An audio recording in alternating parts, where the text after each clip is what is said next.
Sorry, one of my most recent, one of those buyer series that we just did. We got hacked, which was a lot of fun. So I had to edit that video.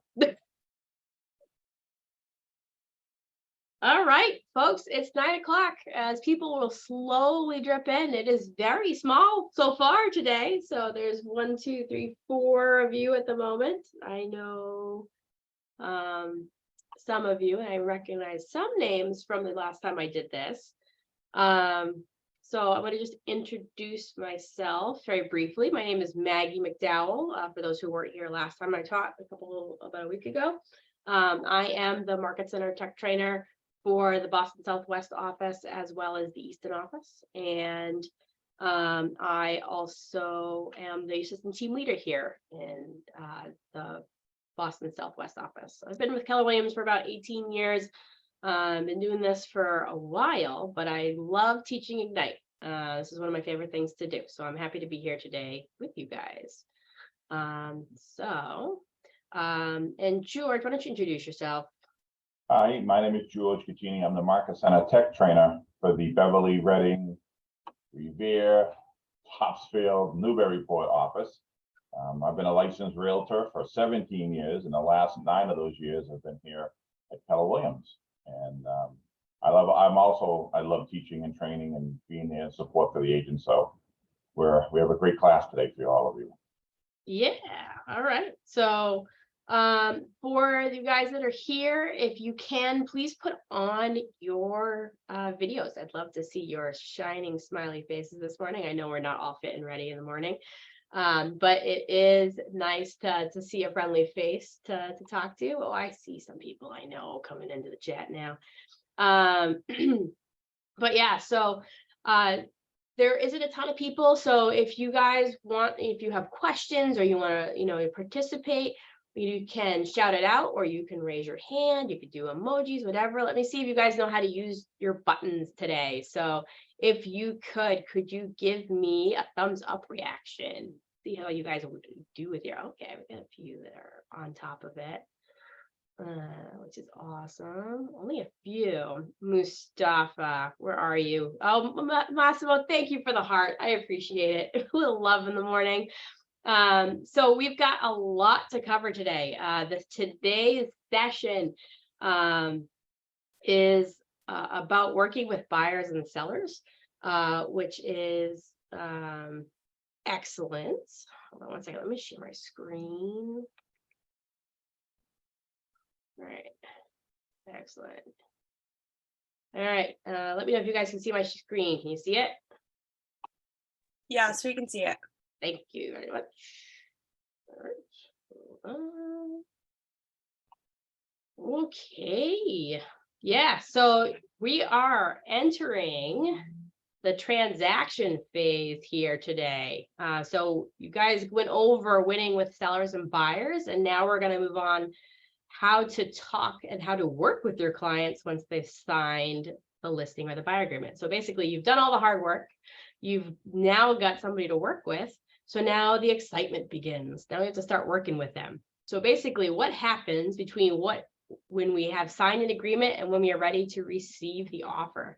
But before we begin this, can anybody volunteer to tell me what your progress has been with your daily success systems for the last couple of weeks?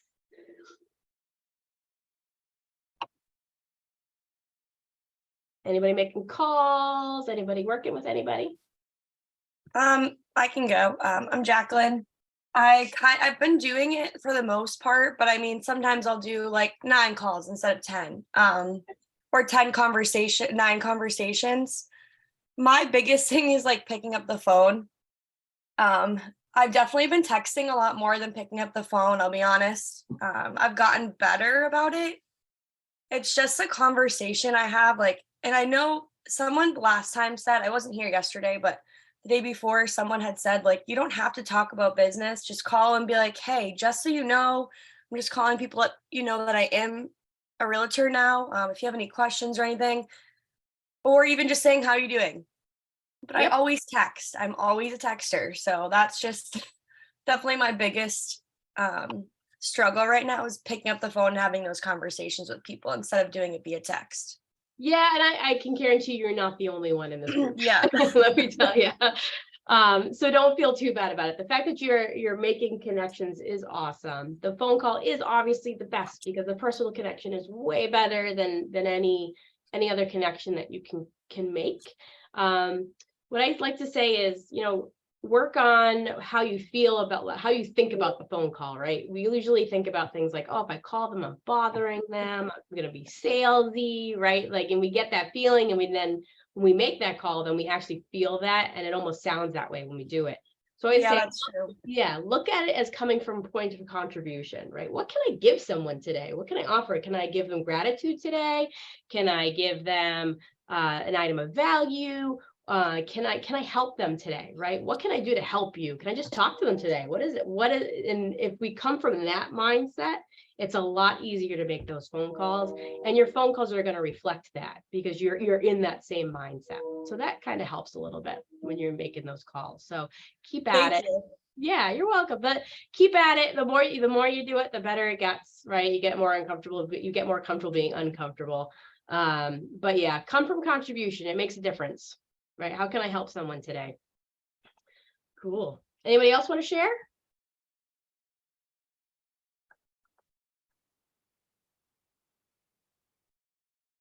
Well, everybody's very quiet this morning. This is the part where you guys talk to me. Actually, Maggie, if I can add one thing to that. Yeah, go ahead. A lot of the market centers have different types of training that's available. They may have script night. They may have where everyone gets together and does a reverse fold where you're calling people. A lot of the market centers will have that where they all get together. You should check with your market center, the training, to see what's available for that and attend those, because now you're with a whole bunch of other agents, usually getting together at the market center and making phone calls together. And that kind of helps build the confidence to practice. If you have script practicing within the market center where you can just work with each other and just practice on each other with script calls and having those phone conversations. Now you're going to get the dialogue down, and we call it a script. It's a script only until you learn it. And then it becomes a dialogue that you have. And there's nothing wrong with learning what to say and just making it your own so that when you have that conversation, what you're saying is just natural. It's second nature. So keep an eye on in your market centers for those types of training that is offered, because they're an incredible opportunity to meet with other agents and practice that conversation, which is uncomfortable for everyone. I mean, I've been doing it for 17 years, and sometimes it's still even uncomfortable for me to make those calls. So it's not unrealistic or something that's just to you. Everyone has that same challenge. Thanks, George. I did see there is one tonight, so I definitely will be participating in that. Good. Usually they're all just the 4 days that I work, they're always the days I work, but there is one tonight and I will be attending. So thank you. Cool. Do you find that when you first start doing it, that it seems mechanical, but as you go further along, that it becomes more natural? Absolutely. The more you practice scripts, the better off you are at them. I have agents in my office who are masters, and they will say like something that somebody else will read will sound like it's coming right from a can, right from the can, right? That's how I feel I am right now. Yep, but they'll say the exact same thing. It'll sound like a conversation. It's crazy. So it really comes down to practice. And if you have not yet got a script partner, please get one, right? And all it takes is 15 minutes a day, less than that. And basically you pick a time and then you call them up and you just go right into script practice with whatever script you're practicing that day, right? So if I was calling up George, I tell him the day before, hey, I'm doing a call-in for listing script. Can you just pretend to be a potential seller, right? And then I'll call him that morning. I'll do my thing. He'll listen. He'll give me some feedback. He'll do it back to me, right? And that's basically it. And that's all it takes. And you just do that enough times, and you're going to feel a lot better about it. Yep, practice makes perfect. And one other thing, Brian, we are our own worst critic. Everything sounds worse to us. So having a partner will be able to give you a perspective of someone else hearing you speak. And it may not be as bad as you think it is. We always sound worse to ourselves. So how do you get a partner? What's that? How do you get a partner? That's a great question. Within your market center, talking to other agents, it can be any of the agents in your market center. Sometimes they have script practicing within your market center that you can go and attend, and there are other agents there. But if they don't, just speak to another agent in your market center. Say, hey, do you want to be script partners and practice dialogue and scripts and set up times to either meet in person or have those calls, one-on-one. And if you don't know any- Should I ask somebody that's very experienced because I'm brand new? You don't have to. You could pick somebody in this room today or somebody else who's relatively new, just as long as you guys are practicing. That's all. All right. Okay. So we have a raised hand. Louise? Sorry, I'm not sure which one. Yeah, Lewis from Keller Williams Gateway in Salem. How are you guys? Good. Good. Sorry, I put the clap hand too on accident. But so Alright. I just heard you guys talking about the script practice, and there's actually a script practice call every day at 9 a.m. Or no, I'm sorry, 8:30 to 9 Eastern time with Chris Hurley. I don't know if you know who that is. He's a scripts Jedi of Keller Williams. So I don't know if you guys also know about the pivot shift call. That's also early in the morning. There's a lot of script practice calls in that specific Facebook group Correct. that's Yes. open to everybody. So it's definitely really cool. I go on In that. That guy, the script Jedi, he is amazing. You can't Yeah. stump that guy with anything. You cannot stump that guy. In fact, 2 of my agents on the pivot shift call, they run one of the power hours, the Corey team on that pivot shift, in that pivot shift group. And they script practice every day. So they're very good at what they do. Thank you very much for sharing that. Of course, definitely a good resource. Okay, so let's talk about today's agenda really briefly. So we're going to talk about success with clients, success with buyers, success with sellers, success with co-agents. And at the end of the session, you'll be able to identify the key information to build success with buyers and sellers. You'll be able to employ strategies to assist buyers and sellers with decision-making, and you're going to be able to build a strong foundation relationship with your clients and co-op agents, right? We're going to go through all of this today. Like I said, it's a lot. So would someone please read this for me? Volunteer to read. I can do it. Thank you. Virtually every top producing agent we have ever worked with has a deep and almost inherent sense of service. They have a servant's heart and place their buyers and sellers real estate experience above all else. They are always thinking service. The millionaire real estate agent. What does this mean to you guys? What does this quote mean to you?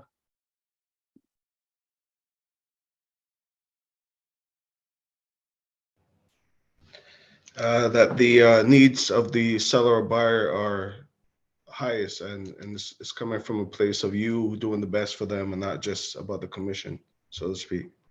Yes, absolutely, right? It's about us serving our clients, right?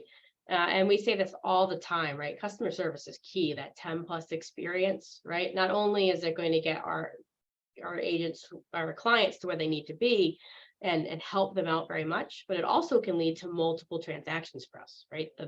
The better we do, the better service we provide, right? If we can provide a Nordstrom experience to our clients, then we're going to get repeat business and referral business, right? Our clients' needs should always be the first thought in our mind.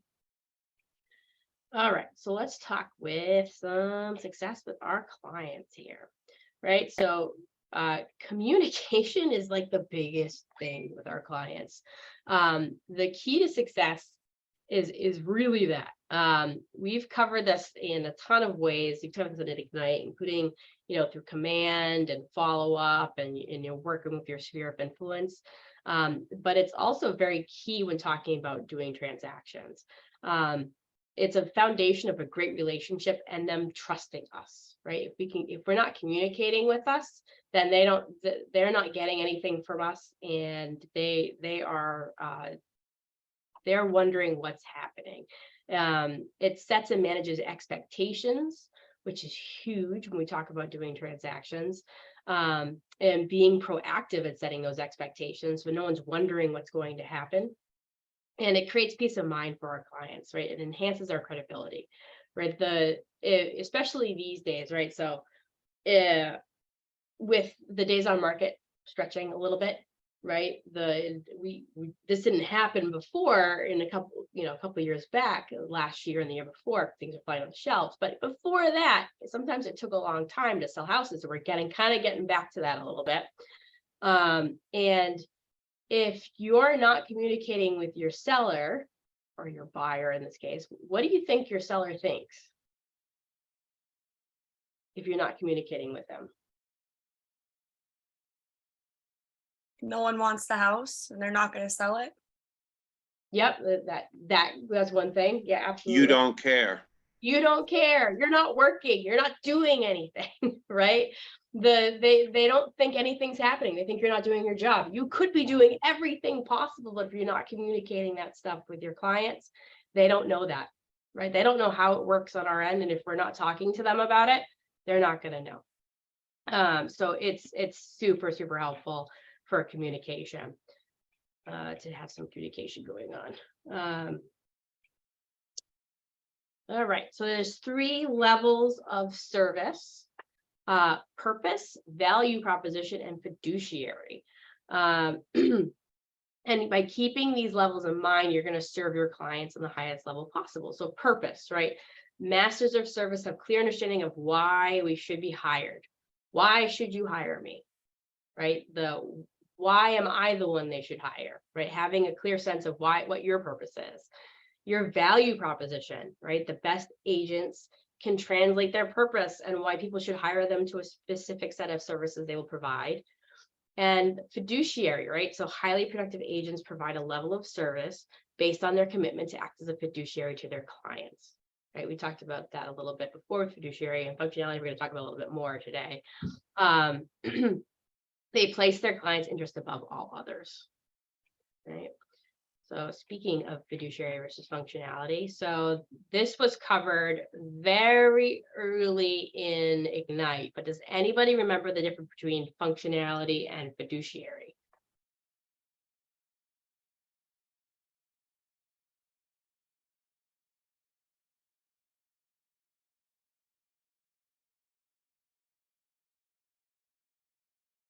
I'm going to take that as a no. All right. So a functionary has a specific task relationship with a client, right? They do the job by dotting the T's and crossing the I's. Dotting the I's, crossing the T's. A fiduciary is on a high trust relationship with the clients. It always puts their interest at the forefront before their own. When we have a relationship with our clients, we are working in the fiduciary sense, right? Not just crossing our T's and dotting our I's, but also working on the relationship portion of it. That is a big thing of what we do here. So remember that part of it here. So dual agency. They bring this up here for dual agency. I don't know. I know in Massachusetts, you are allowed to have a dual agency. I know in Rhode Island, you're allowed to have a dual agency. I don't know about other states. I wish Tiffany was here. I would ask her if Maine was. Does anybody here? You have dual agency in Maine. Thank you, Tiffany. Thank you. You are here. You snuck in. Hi there. So they bring up dual agency here, right? And it is legal, I think, in most of the New England states. Is it? Do you know, Tiffany, if it's illegal anywhere in New England? It is Yeah. with disclosure. Yeah, Connecticut. Connecticut's illegal? It's legal. It's legal. Oh, legal. Okay. Yeah. Yeah. So I believe it's legal in all the states in New England. However, what we like to preach is if you can avoid a dual agency relationship, please do so, right? Dual agency is such a fine line to walk because it requires you to be a fiduciary to both sides of the transaction. So having all the trust on both sides help to basically disclosing everything and not disclosing everything to both sides of the transaction. So it's extremely hard to kind of pull off. And it's really tough to pull off like win-win and trust when you're on both sides of the transaction. You can, and I know this works in Massachusetts, you can have both sides, but you just don't represent the buyer, right? You just tell the buyer, hey, I represent the seller. I can help you out with this. You're not my client, but you're a customer, and we can work out this transaction. It's very difficult to work in a dual agency sense. So we want to make sure that we try to avoid it at all costs. But because it's just a fine line to walk. I always use the example of, so you represent both the buyer and the seller. With there's the disclosure tells you what you're allowed to share. Yeah. In Maine, we had an issue where someone was buying a house and there was a farm down the street and it was a cow farm. And if you can imagine, there's an odor that goes along with the cow farm. The seller said that you can't disclose the buyer, so when you're representing both the buyer and the seller, the seller said don't disclose, and yet you have to disclose because the buyer is your client. Yep. It puts you in this catch-22 that's really difficult to manage. It's kind of way we look at it is like, would you ever go to court against someone who you shared an attorney with, right? It's that kind of that same mindset. You're not gonna, if you did, you wouldn't feel like you got the best representation possible, because how can somebody be an attorney for both sides? And it's the same exact sort of thing with that. So try to make it a practice to keep away from dual agency. It does happen sometimes. And I know it can, if you start acting like a representation, like fiduciary representation to one side, you can actually accidentally bring yourself into dual agency. Just because you signed a piece of paper saying you don't represent them does not mean that you can't slip into that. So you always have to be careful how you work with people. Why would anybody agree to that? In other words, for an agent to represent the seller and to represent the buyer. Why would anybody agree to that? Because you're basically telling me now you can't represent me. You have to stay neutral. People agree to dual agency is what you're saying? Right, the clients. Why would any client agree to that? Because I know there's a form you fill out saying, I understand, but why would you agree to that? They do, and that most of it's because a lot of people don't understand this, right? This is a very complex issue. And if you haven't taken any extra CEUs regarding dual agency, I totally recommend that you do an agency, because it is such a hard thing to wrap your head around. People don't understand this business, right? The outsiders looking in, that's why when we don't have a buyer contract, buyers run off on us, right? Then we don't get paid. Like they just don't understand this. And if the person they're working with doesn't explain it correctly, then they'd be like, sure, you can be dual agent, it's fine. So it's just, they don't understand it so much, which is why it happens. Any questions? Go ahead. Let me add something. Yeah. So usually the only time I've ever run into that is if I'm working with a client, a buyer, and I have a buyer contract with them. I have a listing, so obviously I have a listing contract, and the buyer likes that listing. So right then, if that buyer was interested in that listing, then I would be a dual agent, because I already have a contract signed with both. Now, in 17 years, I've had that happen 3 times. But because of my relationship with both my clients and the trust that I have established with them, they were okay with it, because they knew I would take care of everyone. I would be upfront and honest, and I explained the relationship in detail to them, because part of your agreements, your buyer agreement and your listing agreements that you use, at least in Massachusetts, I don't know what all the forms look like in the other states. There's a section that goes into detail explaining each of those roles in detail. So I strongly recommend that agents use those descriptions as an explanation. Don't try to explain it yourself. Let them read the contract. So, and in the Massachusetts, they have different buyer agreements and listing agreements, one with dual agency and one without. So they can, you can actually use those descriptions to help explain what those topics are. Because if you're doing an open house, you represent the listing agent. If a buyer comes in and wants to work with you and go directly through you, that's not dual agent, and you don't have to sign them to a You contract. don't have to get into dual agency then. Yep. No, you don't have to. They can still go through you with you just representing the seller and not having them sign a buyer agreement. Now, obviously, if that deal didn't work its way out and you wanted to continue working with them to help them find something different, well, then at that point, you could sit down and have a buyer consultation and possibly have them sign a buyer agreement. But for your listing, you do not have to have them sign that. You thus putting you into a dual agent role, and now you can just continue representing your seller, and you're basically almost like a facilitator with the buyer agent. You have certain obligations to them of honesty and keeping track of money and, you know, information like that, but you don't have the same responsibility, the fiduciary responsibility that you do with a listing agent. So there's a fine line between the two. You're not automatically having to sign that contract with a buyer who wants to come through you. Yep. Okay. Any other questions regarding that? Because I know that's a difficult topic. So basically, the gist of it is if I'm selling a house and I happen to pick up a client that's looking for a house and this is the house they're looking for, that's the scenario where it could possibly happen? Well, it doesn't have to happen then, because they can still put an offer on the house through you without you signing a buyer agreement. So you don't have to be a dual agent. No. I'm saying I have one client that I'm representing selling their house. And then I have another person who I'm representing buying a house. And it just so happens that the house that this person's selling is the house that this person's looking for. Right. Yes, That's when a dual at that agency point, would that occur. would be Yeah. considered dual Yeah, agency. if you have an agency disclosure signed with them saying that you represent the buyer as a buyer, and then you go buy the house that you represent as a seller, now you're in a dual agency. Now, at that point, there's another form that you actually have to fill out, because one of them is explaining to your clients the situation.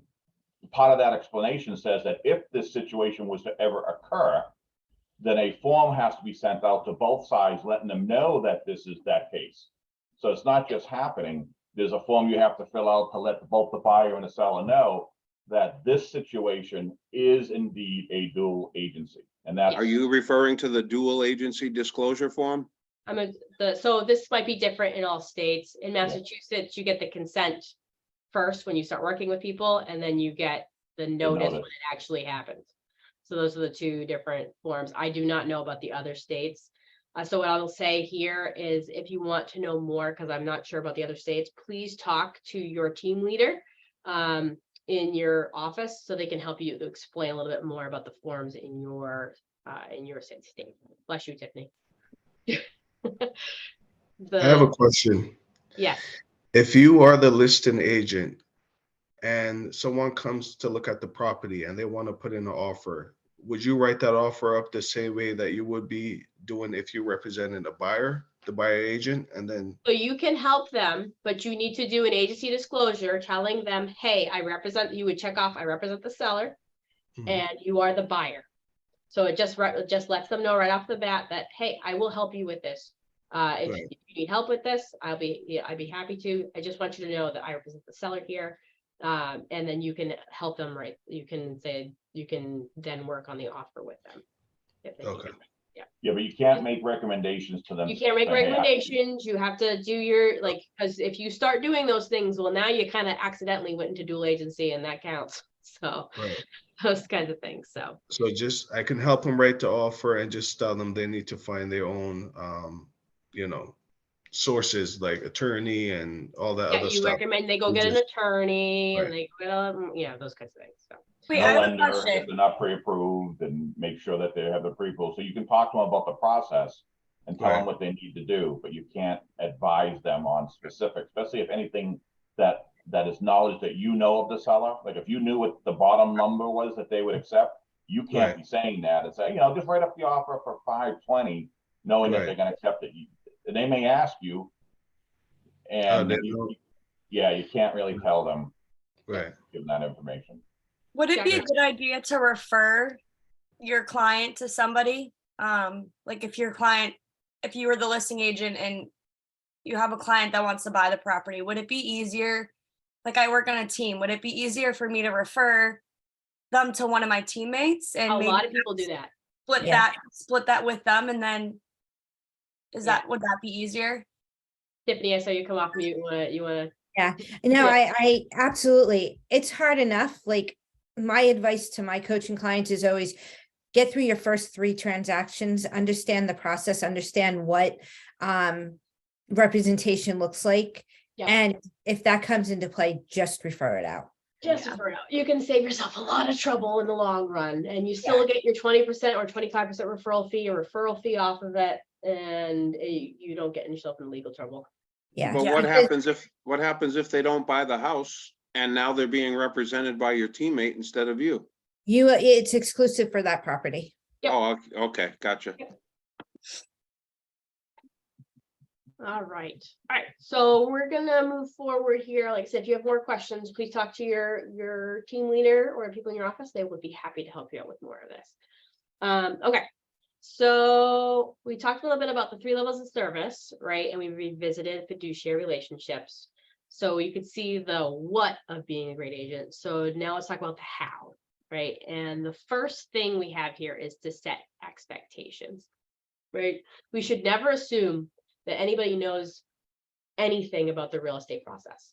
And we need to help people sort of set expectations as to what the transaction looks like, set expectations to what our communication looks like, set expectations to pretty much everything that goes on with being in a transaction, just because most people are buying and selling houses once every 7 to 10 years, right? Even if they've done it before, it's been a long time, right? Most of the time. And you need to help them through it, right? Even if they're a repeat buyer, right? The stakes are huge, right? For most of the United States, our homes are our biggest asset, right? We're helping people with their biggest asset. And when you set expectations with yourself and the process, it clarifies things and it makes your relationship stronger with your clients.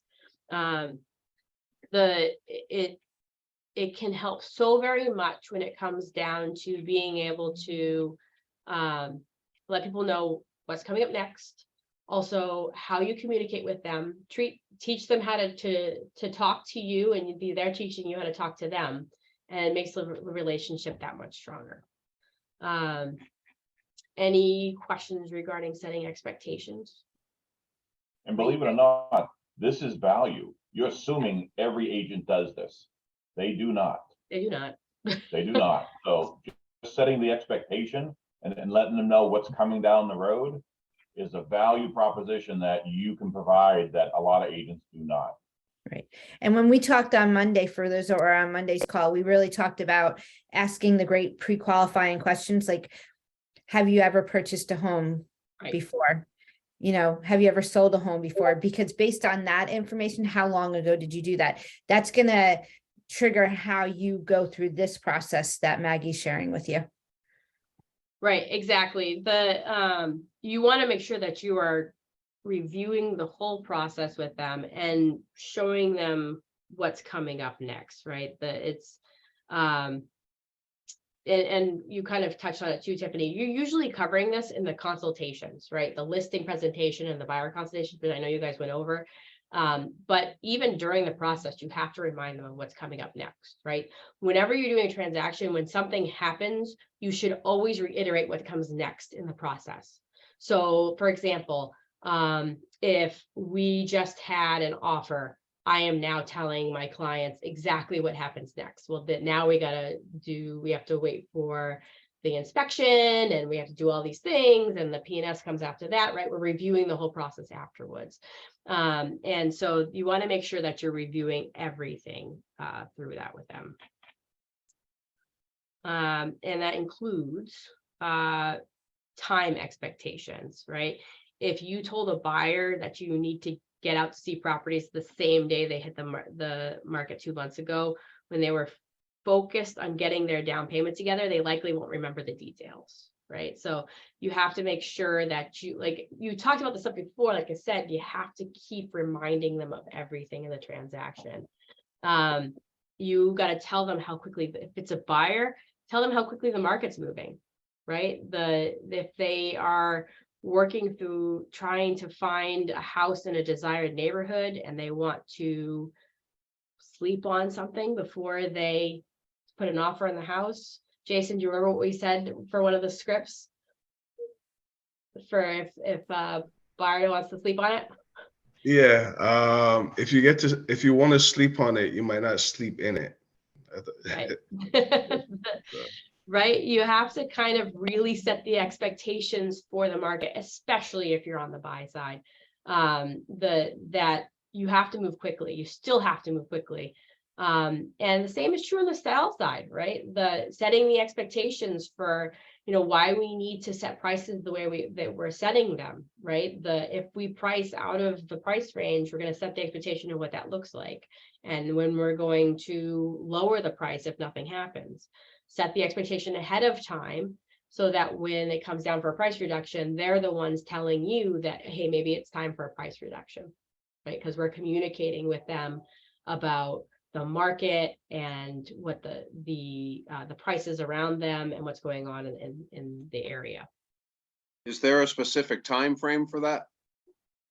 For a price reduction? For a price reduction. So the time for the first 7 to 14 days are the most important for a listing, right? That is the key time. So you want to make sure that you are priced right and in the price range you should be. So if you are recommending a price to a client and you've tried everything and they are like, nope, I feel like I can get this for my property, right? And there's no getting around it. What I'm actually doing is saying, okay, right, we talked about how if you're not, you can be on the market and not in it, and we don't want to be chasing the pricing, right? We only have a limited amount of time before people start looking at your listing and saying, what's wrong with the house? Why hasn't it moved yet? I'm probably almost writing into the contract that we'll do a price reduction within 7 days if nothing happens, if they want it too high, right? Just say okay, if we see no movement and we're looking at everything and nothing is happening on your listing, then let's talk about a price reduction in the next 7 days, if it's too high, right? But if you're not seeing anything within 14 days, there's reasons for that. And it's usually price. And come with receipts, right? Come with market history, come with market information. And if you're reports, so for example, our office has something called List Hub, where we can see how many people have seen the property and looked at things, clicked on things, and not put offers in, right? So if somebody's looked at the property a bunch of times and no one's put an offer in, well, we now can bring that to our seller and say price reduction time, right? And they're usually the ones it really helps. Okay. For document expectation, right? So this is just the different setting expectation of what documents that they'll need to sign throughout the process. Like I said, usually you're going through all of this during the listing or the buyer consultation. I will tell you, you should review all of your documents ahead of time, right? It always helps to know what things say. Because let me tell you, if you're putting something in front of your client and they say, hey, what does this paragraph mean? And you're like, I don't know, it's okay, just sign it.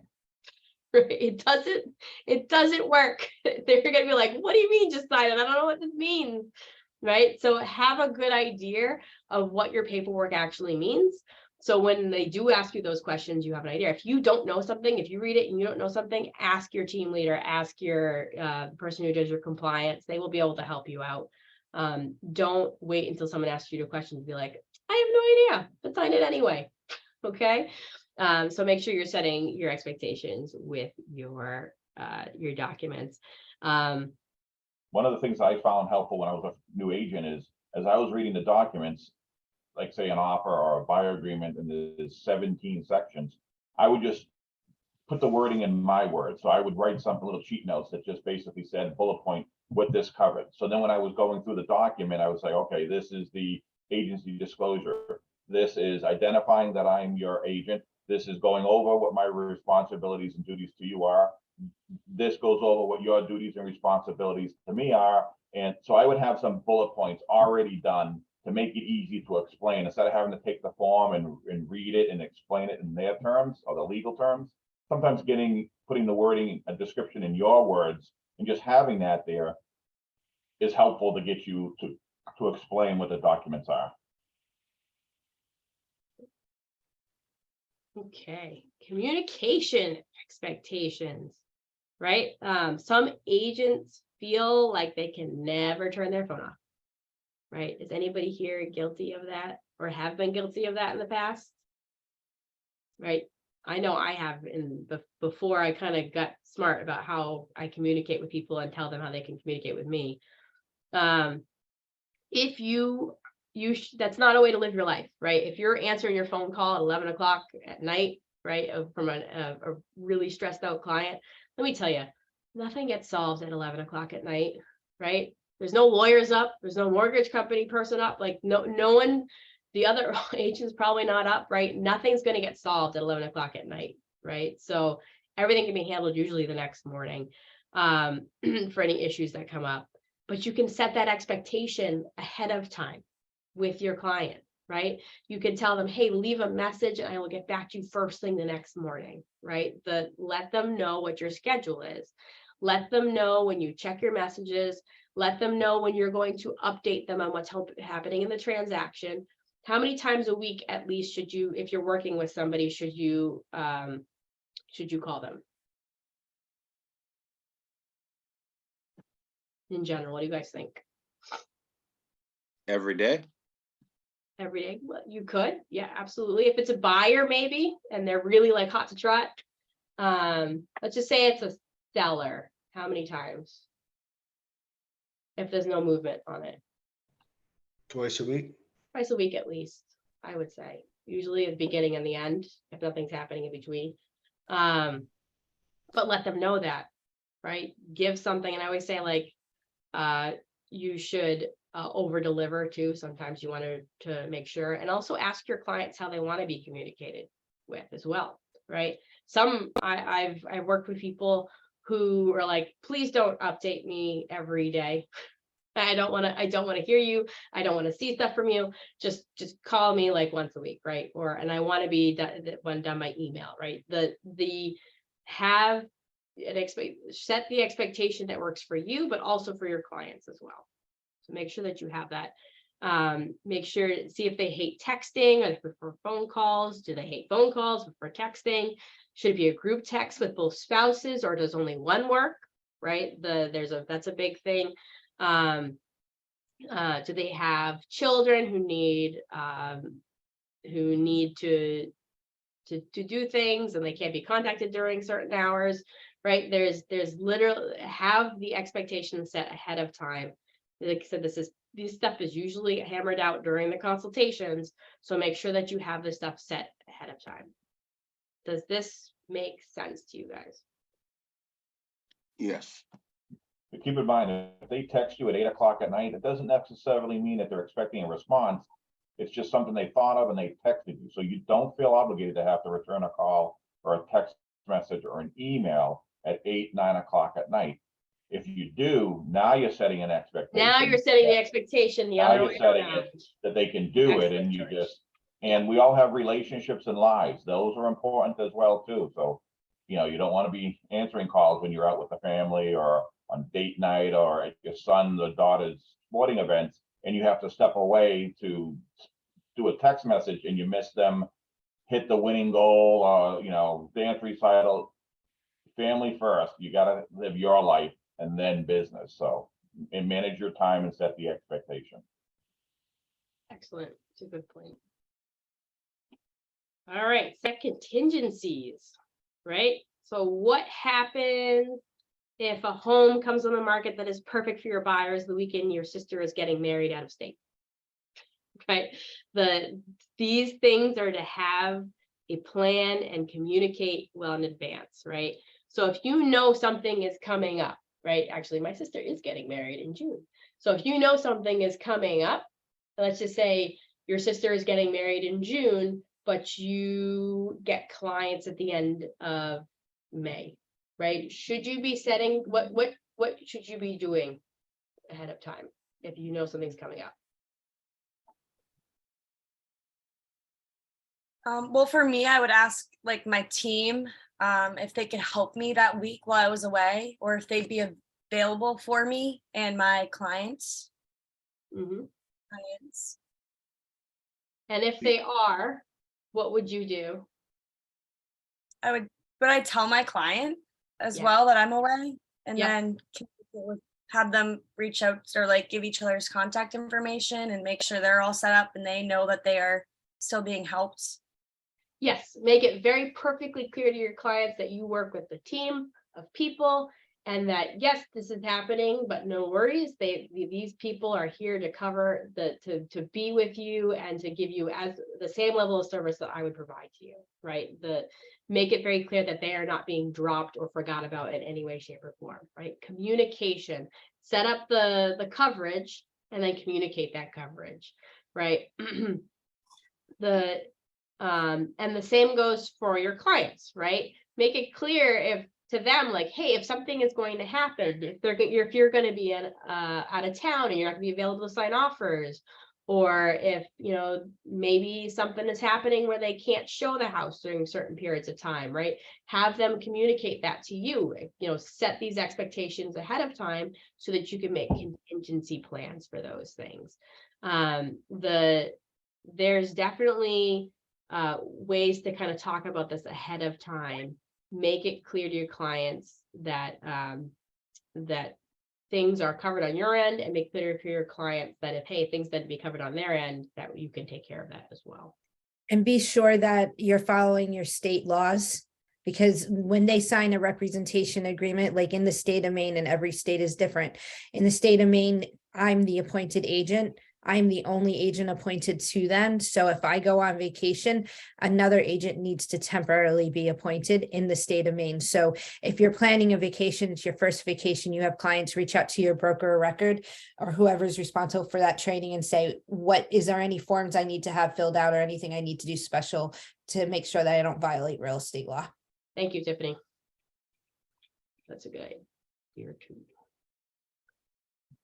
Okay, so stay up to date. Market expectations. This goes back to the communication, right? To how to communicate with your clients, set clear intervals in which you're going to re-educate your clients on the current market, to move the median, right, from how things are going from the beginning of the week to the end of the week, right? What's coming on the market, what's coming off the market, what's the average days on market, what's going on in the market, so that they know, right? Does anybody here know what hot sheets are in MLS?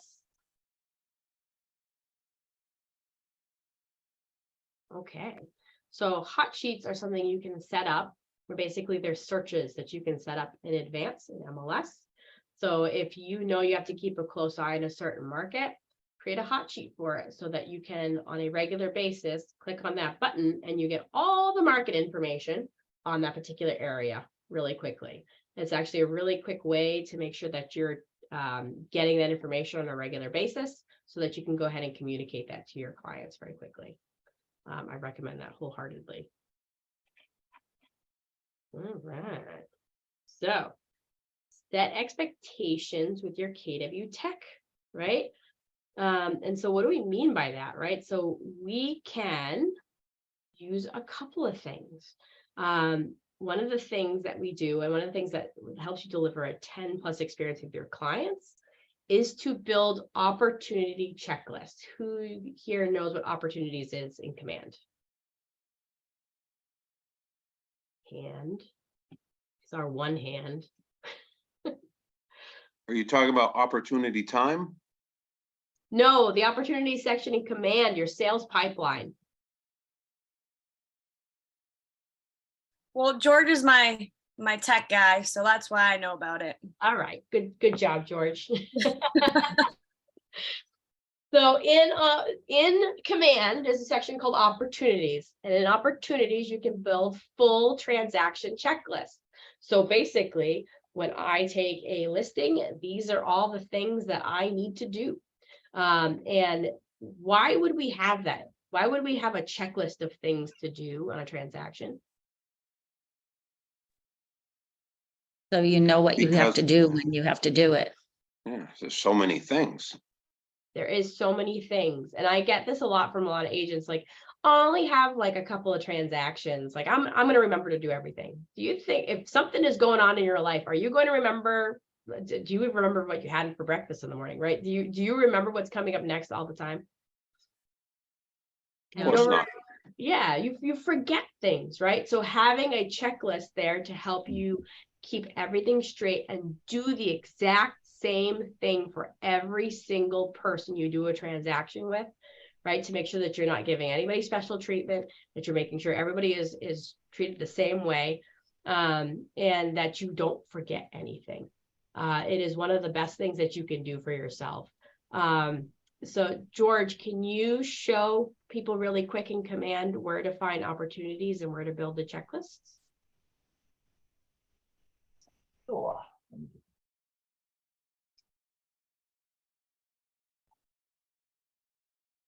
And while he's pulling that up, the one thing they don't mention here, which is surprising to me, is do you know in your mobile app you have something called guides, buyer and seller guides?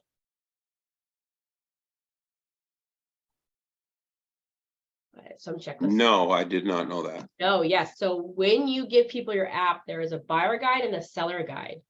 Those are a great way to set expectation with your clients. They are fully customizable in Command.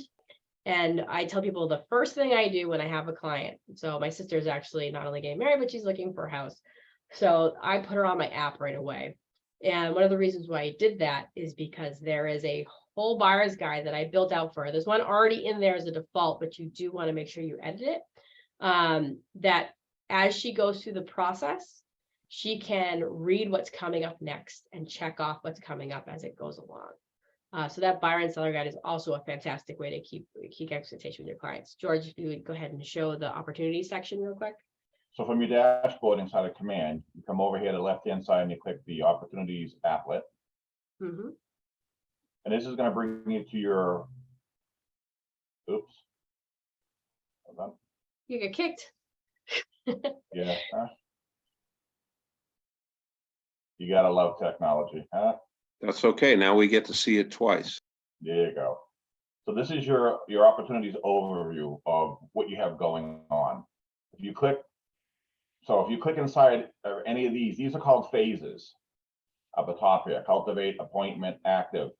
Inside of each of these phases, you have stages. These stages you can create depending on what helps you keep track of where you are in the transaction.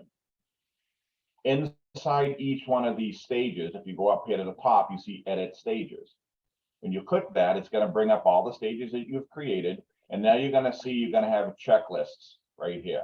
Most of you will see it, it'll say 0 or 0 because you don't have anything in it. You click that and it will bring you inside to create a checklist of activities to remind you what to do at that stage. So you can put in, if it's a listing agreement, you could put in call photographer, send article on staging to the seller, and whatever other, whether it's a buyer or seller, you create those checklist items. Now, here's the great part. Most of that is for you as a reminder, but some of it, you kind of like the client to know that you did it. Like for instance, called photographer and scheduled appointment, something like that. You come over and you click this button here, client update. Because when you click that, when you check that box off as complete, at the end of the day, an email is going to go out to that client with all of these activities that you have that box checked on, letting them know you did those things. Now you may say, well, I did they knew I scheduled that. I texted them, I called them, and they knew I was gonna do it. But getting this email as an update, letting them know what's going on is just another touch to communicate with them, to let them know what's going on. This is something other agents are not doing. I guarantee you, they may just be doing this stuff on the back and not letting their clients know. So this is an amazing tool, but you only want to use it for the certain things that you want them to know. You don't want to flood them with an email that has 15 things that you did. Most of it is just for you as a reminder. You pick the things that you want them to know. And it's a great tool. It helps you stay organized, so you stay consistent with all of your transactions. You're not forgetting anything. You're doing everything again and again. And it allows you to send an email off at the end of the day of all the things that you did for that client, so they stay up to date. And then you just click save, and that keeps all those activities, those checklists in there. And you can go in and keep updating it, because you may think of something else new a week later on a new transaction. Oh, I want to do this, or I forgot to do this. And you go back in and you just keep adding items, and you may take out items. You just keep that checklist updated with all the things that you want to do. That's pretty cool. Yeah. It is pretty So if you cool. have questions, reach out to your Market Center tech trainer if you have one, or whoever is in charge of technology. They can sit down and walk you through this exactly on how to set this up. I would recommend creating the stages first, because once you have the stages, then you can break down your checklist as to what is done at each stage of the transaction. Awesome. It is very cool, and it goes back to the thing where I said before, mentioned before, that if your client doesn't know what you're doing, and if you're not communicating what you're doing, then they think you're not doing anything at all, right? So is perception is reality. Just remember that. And they'll talk about this when they're talking to their people, their friends, and they're talking about their agent and your agent, what you did. Trust me, they're going to want to say, well, my agent did this, this, and this, because it's just natural that you want to have someone who did something better than someone that you know. So give them the ammunition to talk about you and tell what you do. Right, and it does sound likely. Go ahead. It also provides worth for what you're, because they're paying you a lot of money for helping them sell their house, but this Your provides value. worth because it lets them see what you're doing behind the scenes. It provides value, which Yeah. dovetails nicely into this slide right here, which is the 3 steps to gaining referrals, which is to provide value, ask for help, and reward. So providing value, provide stellar service, right? And that part of that is communication. We really harped on that today. The other one is provide education, advice, and care, right? That's our fiduciary responsibility. Ask for help, right? Ask several times during a transaction for referrals. Do not be shy, right? You can ask them right at the beginning, right? If you're signing, one of the things they have it bold, one of the Diana Kokosko, like one of the bold consultations they gave out, they ask for referrals.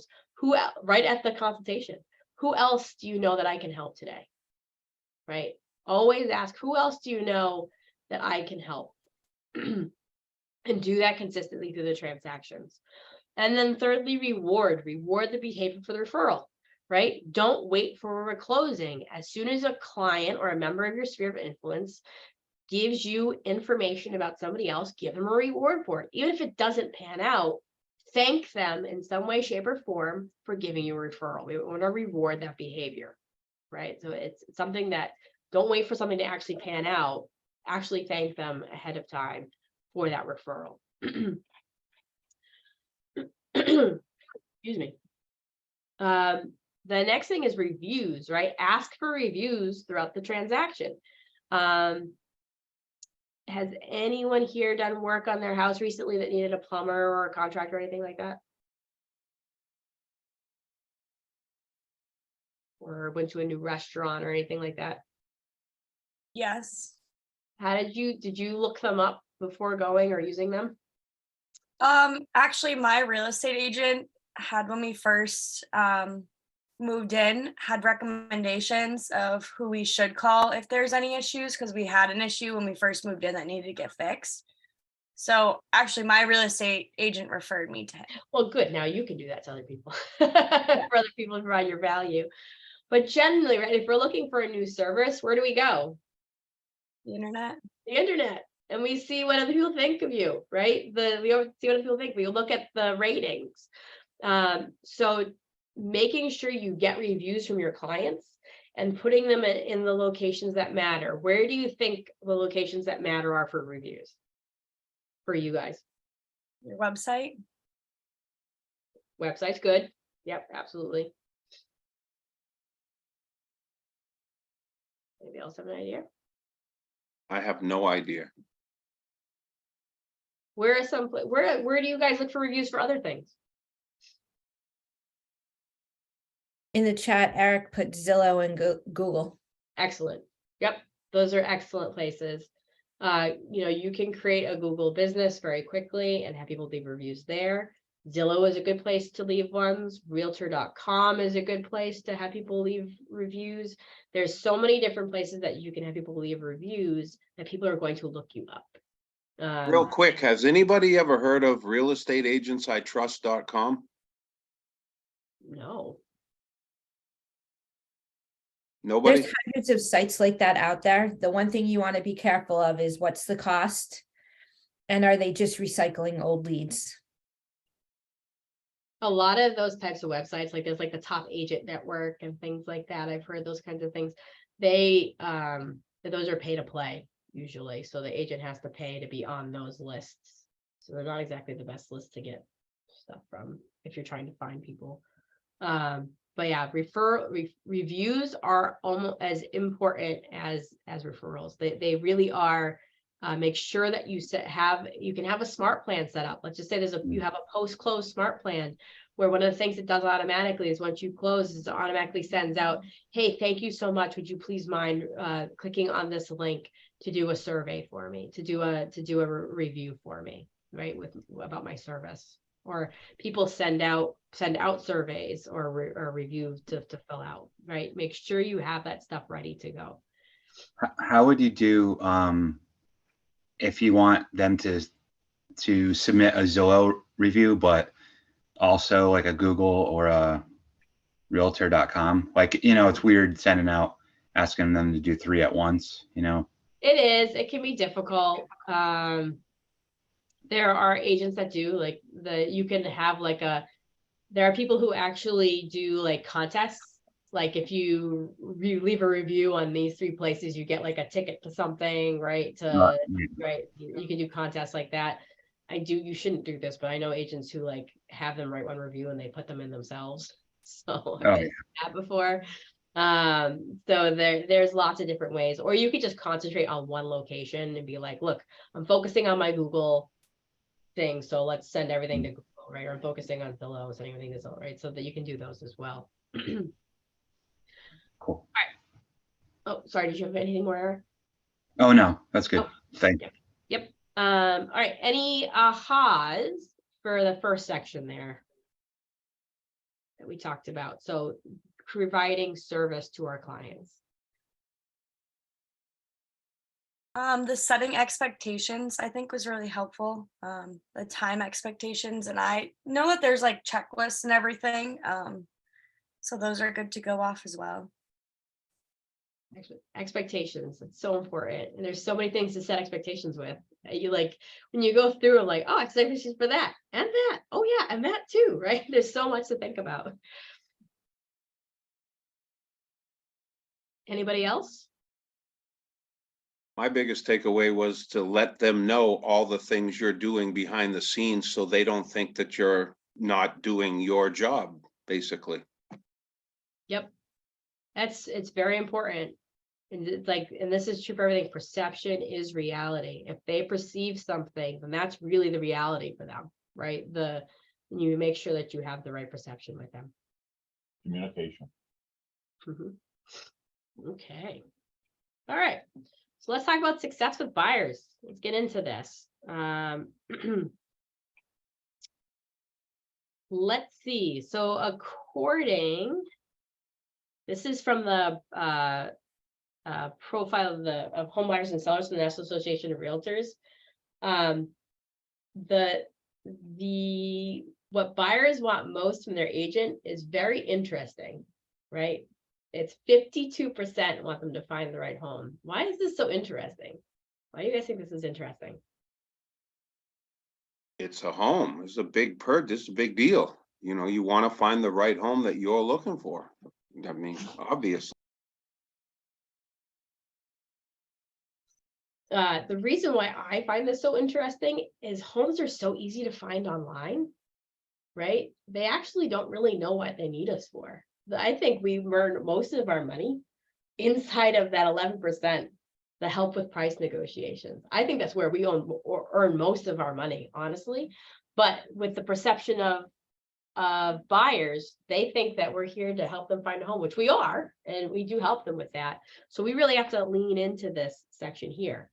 But we also have to educate our clients as to what we do as well, right? I like to make it very clear in the consultations that, yeah, I can help you not only find your home, but I can help you negotiate so that you're getting the best deal, you're getting the best results for when you're purchasing your home, right? It's very interesting on this. And we talk about for finding that home, the buyer's need analysis. Now this is done in the consultation for sure, and why we ask all those pre-qualification questions. Tiffany, you said you did this on Monday with them. Yeah, there's a reason. It's being aware of their needs, not only their needs, but diving down deep onto those needs. So, you know, I want a large kitchen. Well, why? Why do you want that large kitchen? Is it because you like to entertain? Is it because you like to cook? What is it, right? Why do we ask several levels deep for questions for what their needs are?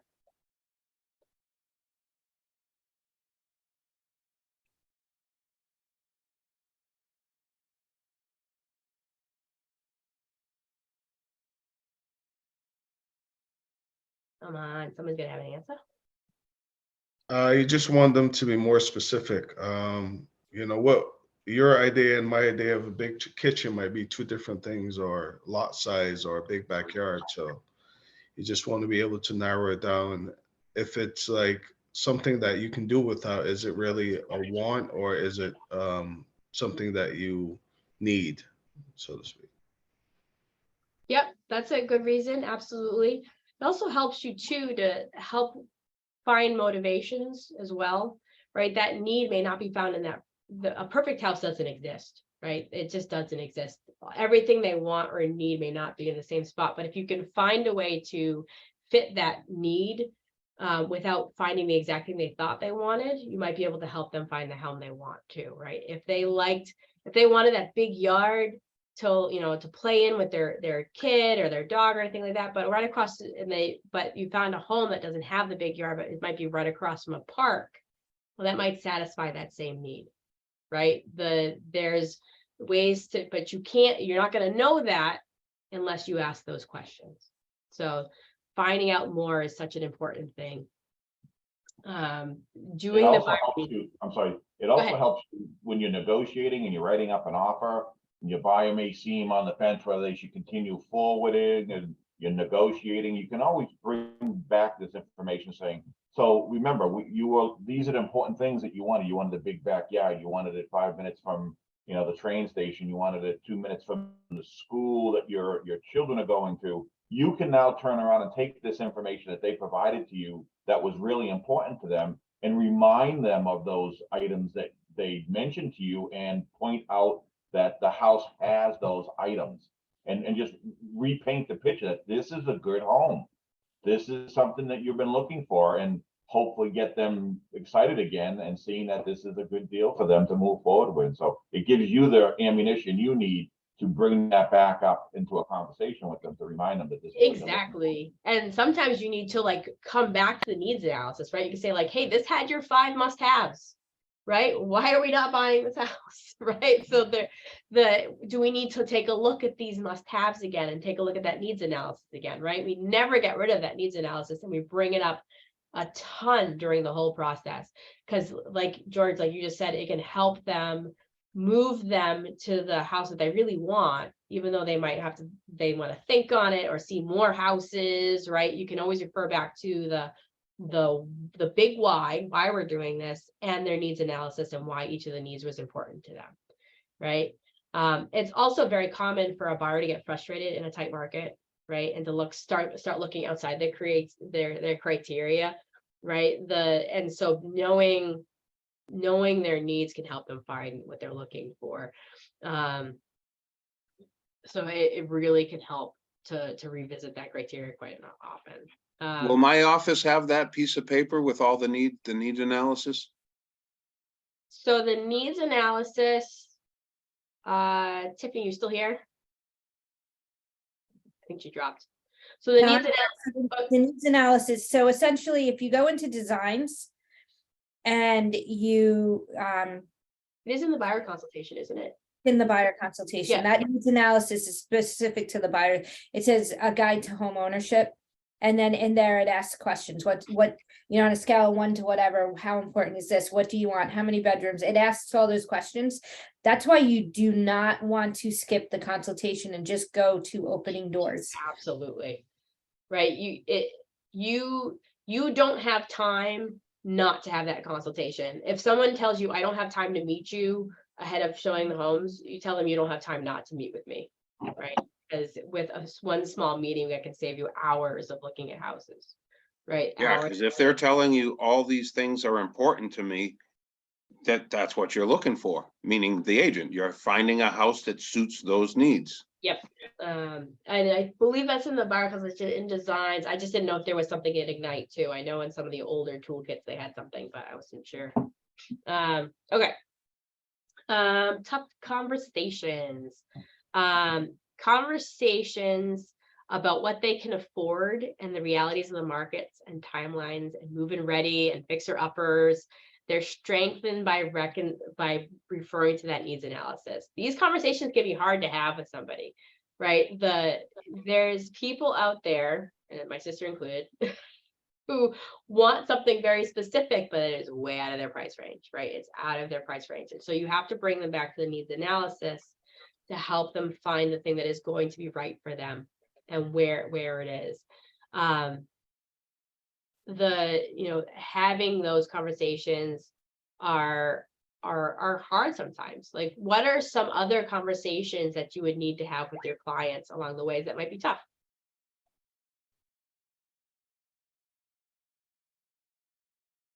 How much you charge? That can be difficult when trying to, if you are taking something from the buyer on the buy side, but if you're showing your value during your consultation, you can negotiate for that. Absolutely.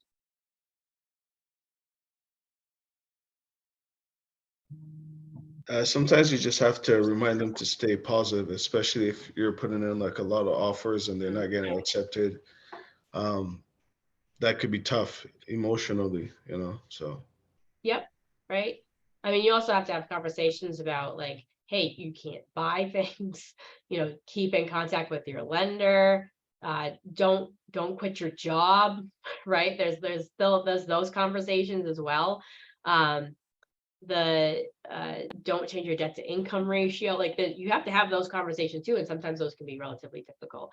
So make sure that you are having those conversations with your buyer. And we use the needs analysis and the things we've talked about to help show them homes that they've sort of talked about. And if somebody wants to, you ever have the looky-loos, right? They want to look at everything no matter what, right? If it's outside their price range. Sometimes you have to have a fierce conversation with their clients, be like, hey, are we really serious about getting a transaction done, right? Are you really serious about buyers? Because if they're looking at everything and anything under the sun, they may not be as serious as you thought they were. And that's a fierce conversation you're going to have. You really only want to show them stuff that's based off their needs analysis. So they start looking at things that maybe aren't in the needs analysis. You would have that conversation, be like, hey, let's bring it back and have another consultation and have another talk about this. So you want to make sure that they're showing them suitable homes, so that they're not wasting their time and you're not wasting theirs, and they're not wasting yours. So let's talk about showing homes a little bit. Show only the best properties to your buyer. have all of the MLS listing with pricing information, the details included. Mark the properties on a map to answer location questions. Be knowledgeable about the property neighborhoods. Include recent comparable sales. And then point out issues and concerns with each house, right? So this is the showing best home practices. Have you guys been previewing homes yet for your things? Have you done on caravans or previewing homes or going to open houses? I see a nod from Jason. Yeah. Why do we think it's important to preview homes?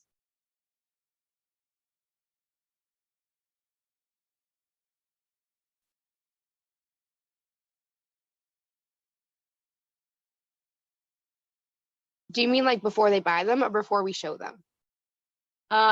This is anytime, like for even just for you, just to preview homes. I guess to know, like, to make sure that like the description even matches, because a lot of the time the description sounds like a beautiful wonderland and the pictures show something else. Yeah, well, you're exactly right. Let me tell you, pictures are the biggest liars on an MLS listing. Have you ever gone to a house and that giant background you saw in the picture was really just a trick of the camera and it's just a postage stamp? Right? The pictures they take these days are pretty amazing. Previewing at home can really help you sort of get the right property for your house for your buyers as well. So make sure that you're not sleeping on that previewing of the home, because that has happened a ton with a lot of people. It's also just good practice if you're just about going out and previewing some things. I know people here in the office are showing properties to their clients, but just for yourself, just to kind of get in the habit of showing homes, go and look at some homes. So if you're not working with a client, go and look at some homes to kind of get how that process works.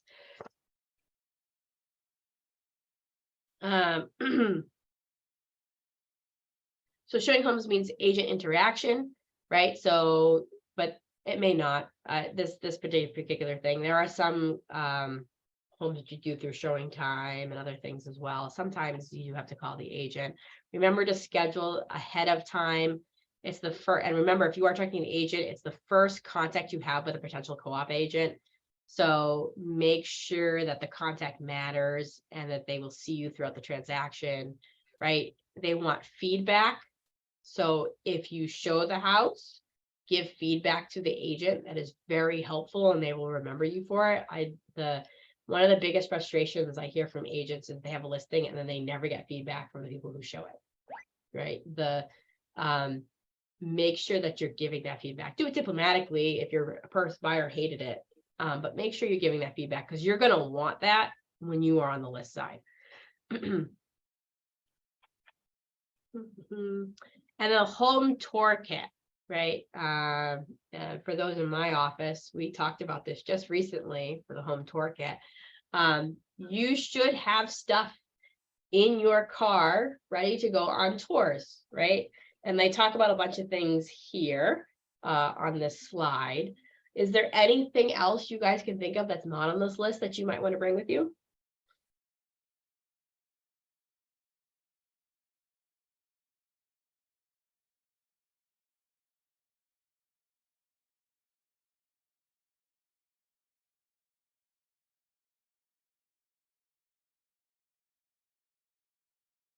Anybody? I'm gonna make you guys do jumping jacks if I don't start hearing from you guys quicker. Those that were on the calls with me before, I usually say, this is where You you. talk. We'll hear from you. We know this. Anything else? I wouldn't have I even think have this thought. to list bring all covers these. everything. I can see one thing that's not missing. You guys might not know this, but one of the things is bug spray. This is a big one. So I will tell you a quick story here. Those in my office know this already. But so this happened to my parents who were looking for homes in South Carolina before they moved down there. Actually, they were already down there. They're buying another home because they moved like 15 times down there. My father is one of those people who looks in attics, goes in the crawl spaces, does all the things that like just looks he's just one of those guys. Well, he was looking, this is a abandoned home, so this is vacant. He was looking in the attic. So here they had the attic ladder pulled down. It's him and it's the agent behind them, and it's my mother down below. And he pushes up the attic space and he gets greeted with a dead raccoon. A dead raccoon, like right there staring at him. So he gets over the initial shock for a second, and he's looking all around, and then suddenly he says, "Oh man, I feel itchy."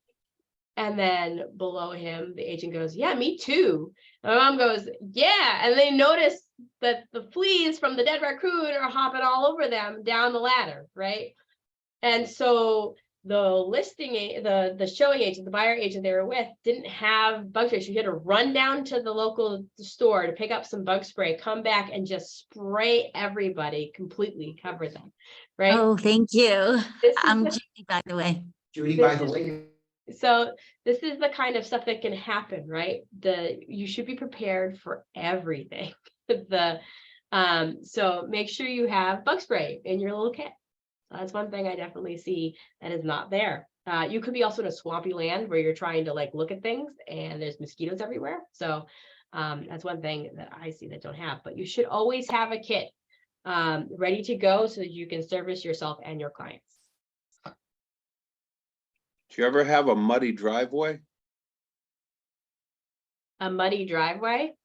Yeah, to where like your feet are getting all muddy as you're approaching the door, and then next thing you know, your feet are covered in mud. I'm just throwing it out there. Oh, yeah, Yeah. well, and yes, and snow shovels. I can't tell you how many properties in Maine that I've gone to go show and the stairs weren't shoveled. So, yes, an extra pair of shoes for what Brian exactly described. It's crazy what can potentially happen, and you won't add it to the list until you know. Yep, that's great. We are in New England. So I gotta say, if a buyer goes out in the middle of a snowstorm, you know they're serious. Yeah. That's one thing you know for sure. But yeah, shovel is a good idea, absolutely. I also want to mention too, always tell your buyer not to say things inside of the home. The sellers are supposed to let you know if there's recording devices inside the house. But they're not going to do that. They're not always going to do that. And there are recording devices like everywhere, right? There's Ring doorbells and things like that. So I would caution your buyers maybe to not talk about the things they like. If they really want to, like, they love the house, like maybe wait till they're outside of the home to talk about it. Because somebody could be watching, and that might hurt your position when negotiating. So just a reminder about that. Speaking of kind of those kinds of things, let's talk about safety real quick. Whenever you are showing a home, you should always announce yourself when you open the door for many reasons. But you'll know, it doesn't always like just say, knock, knock, knock, open the door and be like, "Hey, it's Maggie McDowell from Keller Williams Realty. Anybody home?" Right? Make sure there's no one there. Because that's happened before, and you might find people in various stages of undress and things like that. It's happened. And things you cannot unsee. So announce yourself. And if there's doors closed while you're going through the house, knock on the door. Do the same thing because there might be somebody in there. So people just forget that there's showings and stuff happens, or someone might not know. The other thing is I never allow anyone to stand between me and a door. So if I go to show a property, I let them go first. If we're going to the basement, Always. they go first, right? So it's safety wise. The other thing is a lot of market centers have a safety plan. Mhm. Our safety plan is yellow, red, green. So if it's a green folder, hey, can you go pull the green folder at 123 Main Street? If I feel a little uneasy, yellow folder, could you go grab the yellow folder? And if I say go grab the red folder at 123 Main Street, that's to call 911, something's going on. So have a safety plan. Always have a safety plan. That's an excellent thing. Like, never go into a room first. Always let them go. Some agents don't even go into the basement with people. know your local rules, right? In Massachusetts, you're allowed to have pepper spray and things like that. And I don't, there are certain things, but always be careful, always. And if you want to have a buddy, get a buddy. If you don't feel safe, if you don't know this person, if you, for some reason, didn't meet them, or you just don't feel right about it, then either have someone on the phone with you, right? As you go through, go with somebody, right? It's okay, right? It's okay to have yourself feel safe. All right. You lost me on the red folder, call 911. What was that about? So in our market center, we have a plan. If I called my front desk and said, hey, can you go grab the red folder for 123 Main Street? They know that something's wrong and to call 911. Gotcha. Okay, now I understand. And that's a good protocol to have. We have something similar here.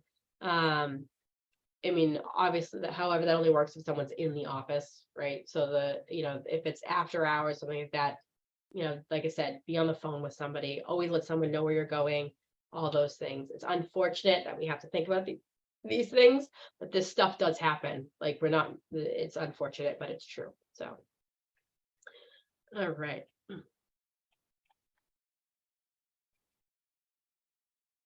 So, remember, your goal is to sell a home, not show homes. So pay attention to your buyer's body language, right? Always ask them, like, is this, at the end, like, is this something that you would like to do we love this home? What do you think of this home? Always ask the question at each one. With each showing, you should be getting closer to putting an offer in. Make sure that if your buyer is like, they love the house, you can tell they love the house and they're telling you that they love the house, but they want to sleep on it before putting an offer in, or they, or maybe it was the first one. They're like, I don't think I've seen enough homes. I love this home, but I don't feel like I've seen enough homes, right? Have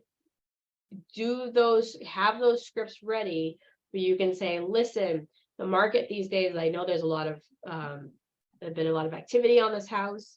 I would hate to see you not get this house because you felt like you needed to sleep on it, right? As Jason said, if you sleep on it, you might not sleep in it. Have those conversations ready, like, this meets all of your expectations. Is there something that's maybe not quite right that we need to see another one, right? If we don't want to push anybody to something that isn't right for them, but we do want to help them make the decision if it is right for them, right? So we need to refer back to their motivations and their needs and their wants to help them come to that decision. And I believe we're practicing a script today at the end about some of the ways that we can talk to our clients about helping them make that decision. I always bring them to the negative future, right? We talk about that a lot, into the positive, right?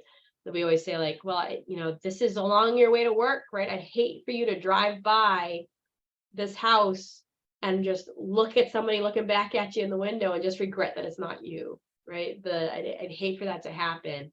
If this is the house that you truly love, maybe we should put an offer in on it, right? Have those scripts ready to go. Right, if they find there's no, they always say, like, if you were to rate this house from 1 out of 10 and 10 is perfect and you take out 10 because the perfect home doesn't exist, if you're like an 8 or a 9 out of 10 for a house, you should really be thinking about it. A reason buyers hesitate, they're afraid to commit, they don't like some minor detail of the home, right? If it's just something like paint or carpet they don't like, explain to them that stuff can be fixed, right, easily and for not much money. I've seen homes that have been absolutely crazy with colors, but that's all changeable, right? It's all relatively easily changeable. So make sure that they are aware of that. They don't feel like, homes, we talked about that, or they need to sleep on it. We talked about that too. Always go back to their motivations, go back to their needs and their wants, advise them, solve their challenges, right? Calculate the cost of waiting, right? All of those things, those are very helpful to getting people to go forward. Oops. All right. Any ahas from that portion about buyers? What did you guys get out of that?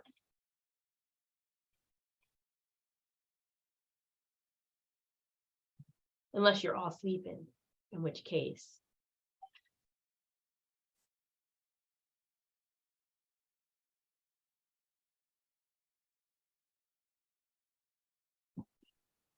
I got a lot of things out of it. I mean, I like the red folder thing, that list of things to bring. I would have never thought, what, a level, a tape measure. I would have Yeah. never thought to bring those things. Absolutely. Excellent. Anybody else? I like the best practices, pretty much only showing what's within their criteria or budget. That way they're not straying off, or, you're looking at houses that they can't purchase. Right, going off the bunny trail. Yep. And that happens a lot. I mean, sometimes people just don't know what they want, and that happens sometimes, but that's why you have to keep revisiting that needs analysis, right? My best example of that is I had an agent who worked with a buyer. He said he wanted like a condo in Boston, and that's where he wanted, because he wanted to be in the city. A year later, he bought a single family property in Plymouth. So like we're talking about the complete like 180 there, right? But it took time and consultations for him to realize what he actually wanted. So you always have to sometimes you just have to go back to square one with them. All right. Okay, so we're gonna take a 5-minute break, 5 minutes, okay, before the next chapter, which is about sellers. So what time is it? 1:31. So be back at 10:36. That's a weird time, but 10:36. All right. So go get something to drink, maybe do some exercises, right? And we'll be back in 5 minutes.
Hi, Judy, how are you?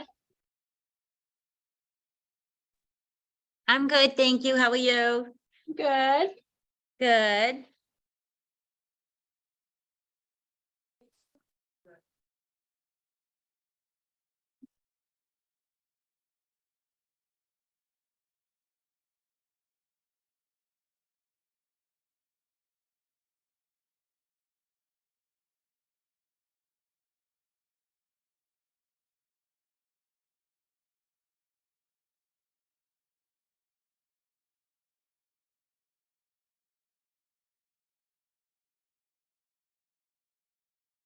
What time will this class go till today? 11:30. 11:30. I'm gonna be on time today.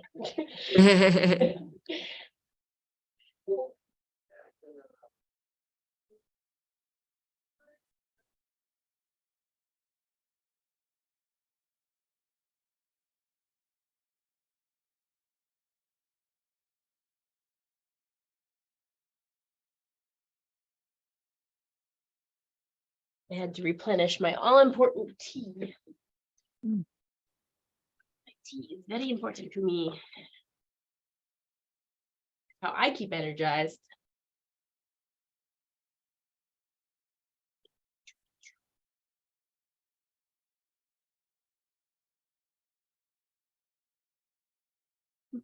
Mm. Okay, it's 10:36. That went by fast, huh?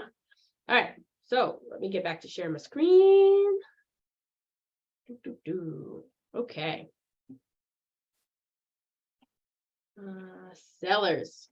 Okay. What sellers want most from their agent? Now, this one is more evenly spread than the buyers. The most important thing is other, which is very interesting. But other than that, they want people to help price their home competitively. They want agents to help seller. They want that helps someone find a buyer, help them sell a home within a specific time frame, and help sellers find ways to fix up home to sell it for more. Okay, so lots of different things there, which I think is very interesting. The other category is so very interesting, and I think that's part of like help negotiating with dealing with buyers and help with the paperwork and inspections and sort of be a project manager. And I think that's really what the other is here. And that is a huge part of what we do as an agent. Like I said before, same thing with a buyer. I think most of our money is made in the other here a lot of times. All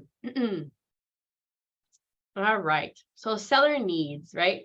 We start in the exact same place we do with buyers, right? We start with their needs analysis, right? We need to know their price, their time frame, conveyances, right? So that you're able to get them a great offer and they're ready to willing and able buyer, right? What you guys know what conveyances are? Can someone tell me what conveyances are?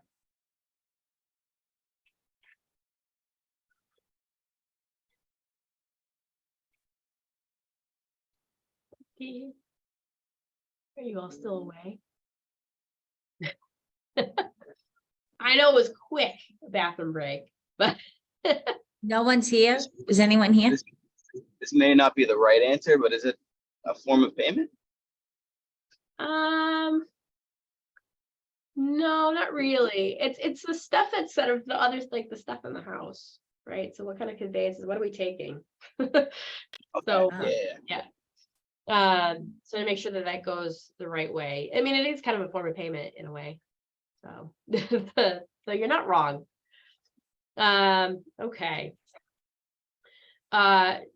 Just with buyers, where things aren't going as you think they should, right? You're going to need to revisit, perhaps, or even revise their needs analysis, right? So this actually comes back more often to price, more often than not. And it could be a life-changing event, right? The seller's life can change, or the world around them can change, right? The seller could lose their job. So carrying a mortgage on the house becomes more difficult. Perhaps the seller, wants to find their dream home. They put an offer in and need to remove their home as fast as possible to buy that dream home, or the local economy shifts, right? So it definitely needs to, you need to stay in touch with your seller and to over communicate. We'll go back to communication again, right? To make sure that we know if the game plan changes, so we can change to help them with whatever is their needs. The two things sellers can control: price and condition, right? Those are the two things they can control. And it's your job to consult them about the market so that you could help them control the price correctly, right? And this goes back to bringing your charts and your graphs and your receipts. Not everybody's going to want them, right? But you need to be able to prove the price that you're trying to get them to sell at, right? It's so hard. It's hard right now because people are still thinking about, 2021, 2022, and like the early 2022s about, their neighbors getting some ridiculous prices for their homes. And we're back down to earth a little bit, right? Which is why you saw a lot of price corrections on the market. It wasn't that the prices were falling, it's just that people were kind of pricing things at too high of a price, and they realized that, and they had to reduce the price. So it's your job to help them understand where their house should be on that market. So you need to know it, and you need to prep for it. Excuse me.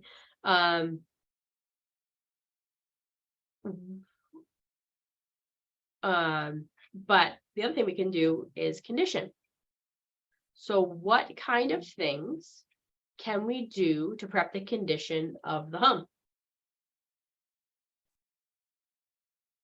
Get a stager. You can get a stager.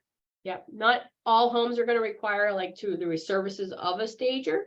But for certain houses, absolutely.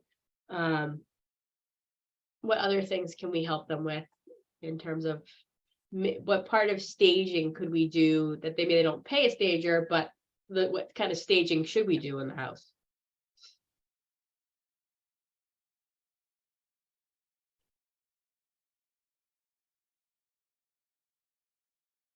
It Decluttering. depends on the house. Certain houses, like, it's got a lot of clutter. You might suggest putting some things away, but try to do it in a nice way. A lot of family pictures, sometimes that can be something you can ask as Yep. well. Absolutely. Sometimes you need to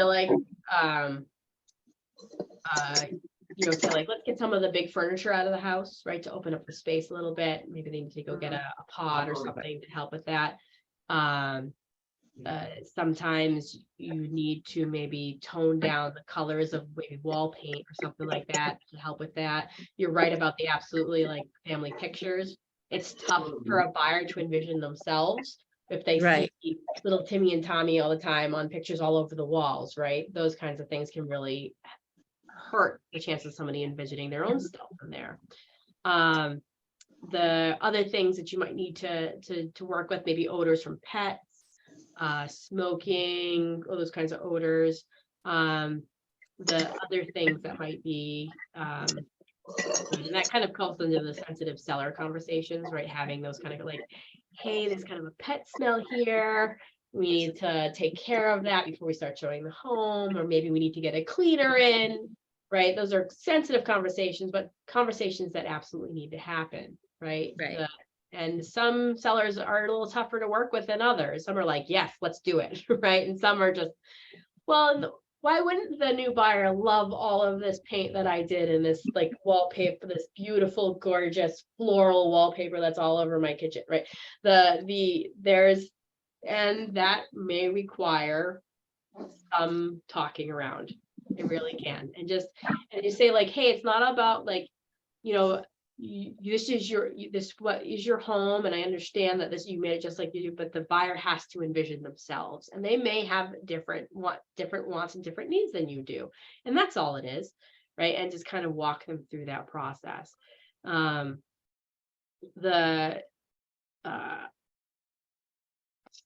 those are some of the things. Price is another sensitive conversation, right? Very much so.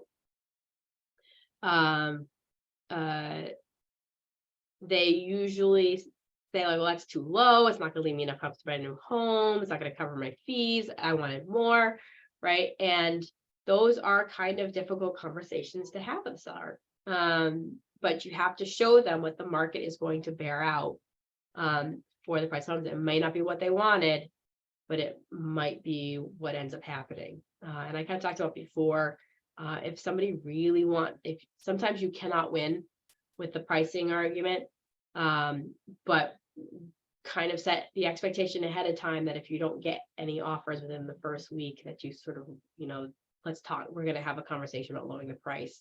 That way it's not a surprise when it actually happens.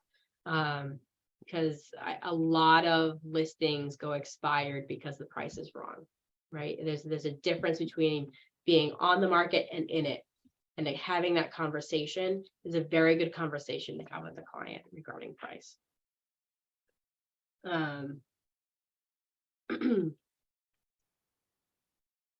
So we must apply the communication standards we've discussed, right? Provide to build relationships with our sellers. We use words like, once we agree to work together, I'll advise you, our goal, right? We use our and like we're and out, like we're in this together. We're going to set and manage your expectations proactively, future pace. When I say, what do you guys think I mean when I say future pace?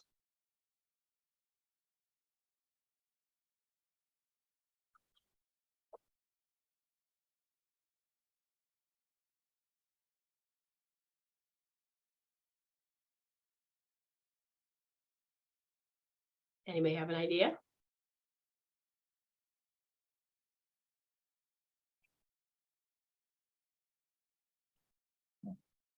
The only thing I could possibly think of is the time frame in which they're gonna buy. No, so when I say like future pace the conversation, I mean like we talk about things that are going to happen in the future, right? We set expectations for things that are going to happen in the future. We don't wait for things to happen and then talk about them. We talk about them ahead of time. And that's what we mean by future pace. When we set expectations, we're future pacing our expectations, just to make sure that people are when it happens, it's not a surprise. All of these things, they create peace of mind with our clients.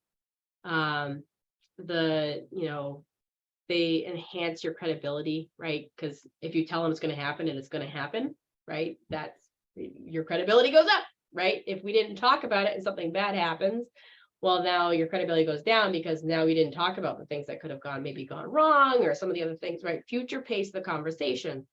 There's the different things that we can do with that.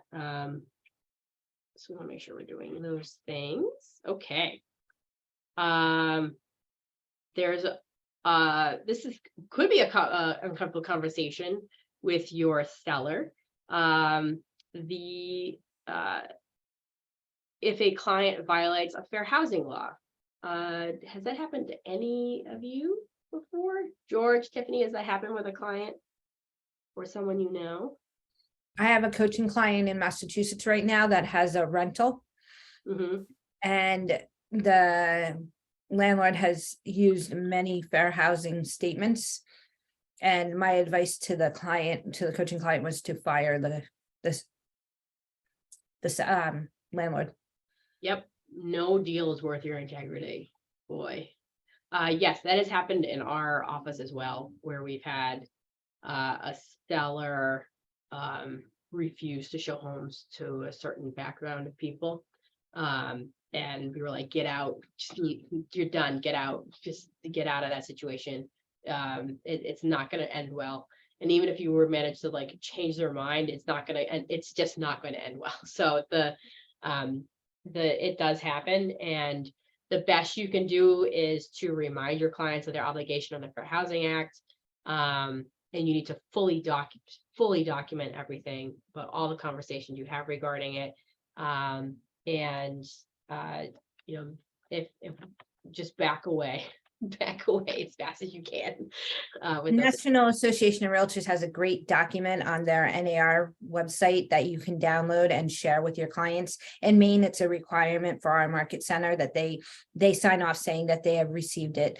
Make it part of your conversation, because the amount of loss for just staying quiet is not worth it. Yeah, if you were to just stay quiet and be like, well, and saying, I mean, that's just as complicit as doing it yourself. So you just can't have anything to do with it. And just remember, no commission is worth your reputation. It's not. It's just not. So make sure that you understand that. And let your broker know, because Yeah. you don't know when a lawsuit will come back. So whatever commission you're giving up, any lawsuit will be far greater than a commission Heck yes. that you receive. So let the broker know, fill out a form, like an instant report, let them know what's going on, talk to your broker. And so it's documented. So if you don't know, a year later, something might happen or come down the road, you want to make sure this is all documented and that you let people know what happened. So you're protected. So isn't the market center. Yeah, and just as we're having this conversation, we had a agent in our market center 2 summers ago. There was a Confederate flag in one of the windows, and it had taken a picture, and it was on the MLS. So you have to think, everyone has the right to have their thoughts and opinions. That's not what this conversation is. This conversation is when we're having conversations and when we're presenting the property or presenting the conversation, what does that look like? Yep. Oy. Yeah, it gets interesting, but remember, you can have those conversations with your clients if something like that were to come up, like a Confederate flag or something like that. Try to have those difficult conversations, right? To see if you can't iron it out. If you can't, then back away. There's always a time to let it go. Okay. Okay. So let's talk about marketing for listings. We've focused so far on relationship and communications. We've covered seller needs, but let's talk about ourselves and how we market our listings, right? The highly productive listing agents market both their brand and their listing, because you're not just trying to sell your house, you're kind of selling yourself at the same time. A marketing opportunity by a listing provides buyers, right? It provides more people coming into you. So when you focus on your listings, buyers will come. And we've talked a lot about that in other sessions with lead generation, particular open houses, right? So we're not going to cover that here. But there's things that we can do to market our listing. And there's there's one in the participant drive. Hold on one second. I'm trying to find it here. Hold on one moment.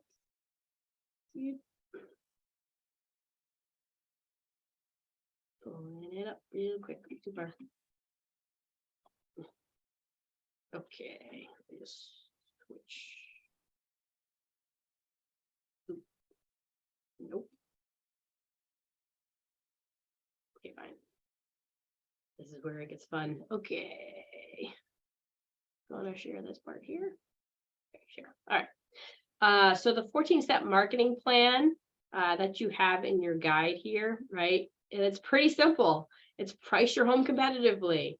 It's advise you on how to attract buyers to showing your homes in the best possible light. Place for sale signage with property flyers, right? Respond to all buyers' inquiries immediately. Optimize your home's internet presence by posting your properties in the Keller Williams listing system and on MLS and on social media with photographs. Market your home on multiple websites. Post your home on your proprietary search app, right, such as the Keller Williams app. Create flyers. Distribute just listed notices to neighbors. Target my marketing to activate real estate agents who specialize in selling the homes in your neighborhood. Include your home in our MLS tours. Create an open house schedule. Target active buyers and provide you with weekly updates. Is there anything here you guys think you can't do?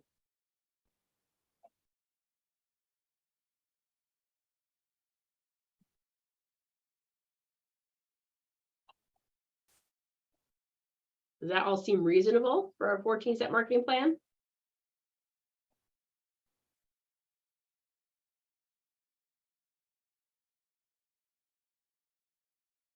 This is a Seems yes. reasonable to me. Seems reasonable to you. Seems reasonable to me too, right? It's not doing, it's making sure you're marketing the listing and telling your sellers how you're going to market it for them, right? That is if you go to your listing presentation, inside of designs, that 14-step marketing plan is listed. So you want to make sure that you're doing all of those things as well to make sure that you're marketing the property. And the Command technology platform helps you with a lot of that as well too. So it's not something you're just gonna have to figure out how to create and do. Command will do most of those things for you or give you the resources to do so. So if you have questions, reach out to your Market Center tech trainer or the ALC member who's in charge of the tech committee or your team leader and ask them how you can use Command to do these items because it's designed to help you. Yep. It all relatively, and remember, we're trying to reflect your brand, right? Your brand is and you're supposed to get it right? Have the right documents for your region and your market center. Utilize the right professional for photos, for great pictures. Do not take photos with, you can take photos by yourself. I mean, the iPhones are pretty good, but get professional photos. The number one thing, every year, the number one thing buyers look at is photos. Does anybody want to guess what the minimum number of photos you should have? 30, That's too low. 40. Wow, I was gonna say 20. 20 is right around there. It's around 20. It's around like 16 to 20 is like the limit. Like if people do not look at properties, if they do not have enough photos. If you have less than 10 photos, you are in trouble. Tiffany? Some people will not look at the rest of the listing if they don't like the photos. Yep. It's so important. Get a professional photographer. They make everything look amazing. They really do. It gets people in the house. And make sure when you're taking the photos that you're paying attention to what's in the photos. Tiffany, the Confederate flag.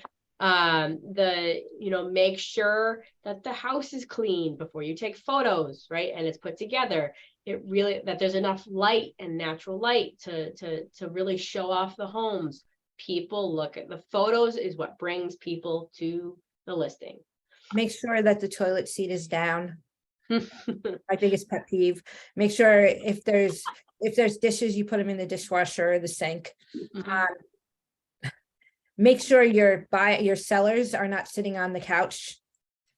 In the living room photo. Yep. Or your reflection on. is showing up in the mirror. Yep. That I've seen that. I've seen that. Clothed and unclothed. Yeah.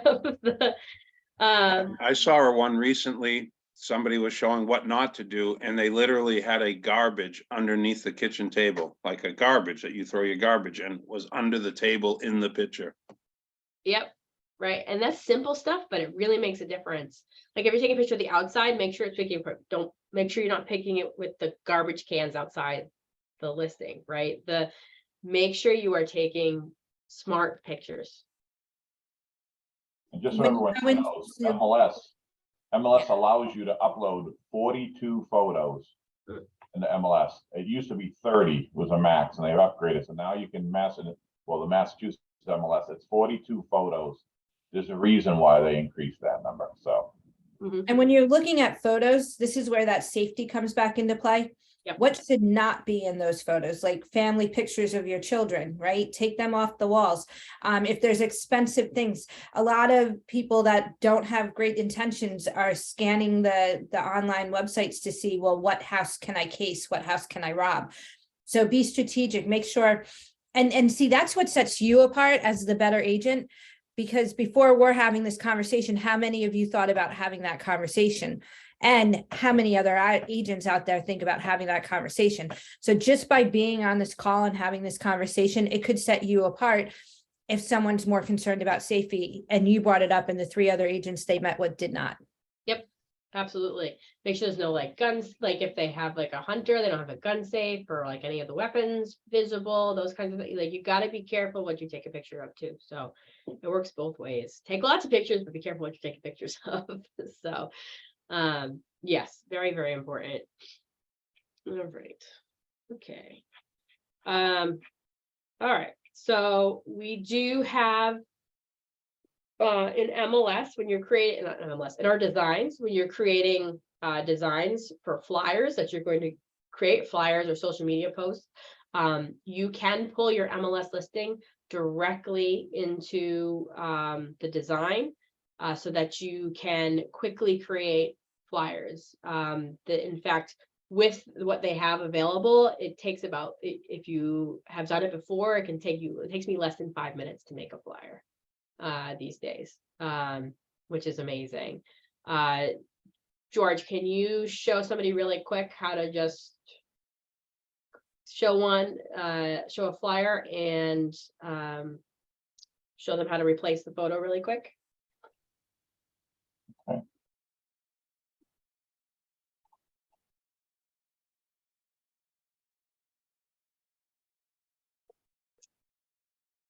Okay, so you're gonna come into command and you're gonna come over to the left side of the applets. You're gonna click the design applet. Then you're gonna come over here to the top right, click design. We're gonna do this. We're gonna do a print if you were going to do a open house flyer.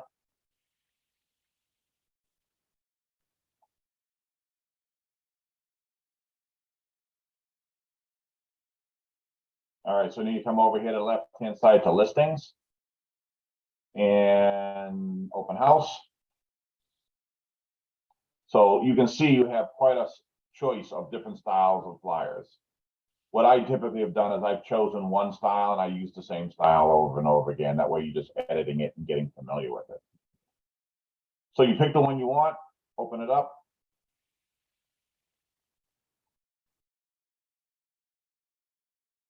Now from here, if you want to change the photo, you're just clicking on the photo, it highlights. Show them how to pull it up in MLS. If you click on the KWLS. Oh, down from here. Yeah. All right.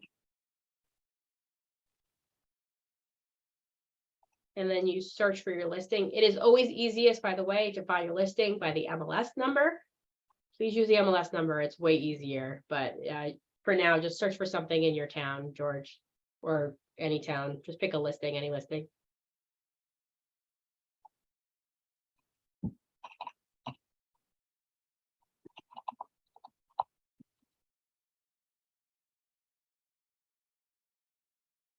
All right, so if I go here, I find my listing that I want. Pick one with pictures, please. Oh, I can't pick one with it, yeah. so we're gonna do this one right here, Malden. Gonna hit select. And then it's gonna give you the photos that were uploaded in the MLS. So that's why it's important to have quite a few of your own. You can choose the one you want. This so happens to be a commercial property, but we'll still use it. So you've clicked the property here, so it's highlighted. You see it here. When you come over to the pictures, you're going to see two options: add an image, replace an image. If you want it to go right in the same box in the same size that here, you're going to come over and you're going to click replace image. And once you click that, the image pops right in, ready to go. So you don't have to resize anything, adjust anything. It's just click and play. You come down here again, you click, find another one that you want, replace. Choose this one, replace. That is a great tool. Yep. It's and fantastic. You can also easy do it with listing peasy, details. lemon squeezy. Yeah, Yep. very easy to do, simple. And then you go down, you fill out the rest of the information. I mean, your photos the same way. You know, if you're reusing an existing form, all that personal information on the bottom is already there. So you're only filling in the basic information, changing some information there and here, and your logo is already in because you're reusing it. Done. 5 minutes. Yep. How do Have a you quick question. change, how do you change the agent? Yeah, I was just gonna ask that too. I was having a problem trying to change the information the other day. Well, for the photo, it's the same thing. You'd click the picture, you come up to images here, add. Their photos usually in their assets too, George. Yeah, if people have it in their assets as well, if you've uploaded your photo already into your assets, you can come over to your assets area and your picture would already be here. But if you haven't gone that far and you're relatively new to this and you have it on your computer, you hit add, then this gives you the ability to look up where you want to go. So you find it where you have it on your computer. You would click it, open. It's going to pop up here, just like the other photos were automatically. And then you would just hit replace. And the picture shows up for your image. And the rest are text boxes. When you click, those boxes open up, come up to the top here. See this image up here, this little icon you highlight, it's called typewriter. When you click it, it brings up the information right there, and this is where you change it. Change any Man, this information is that you want. awesome. Yeah.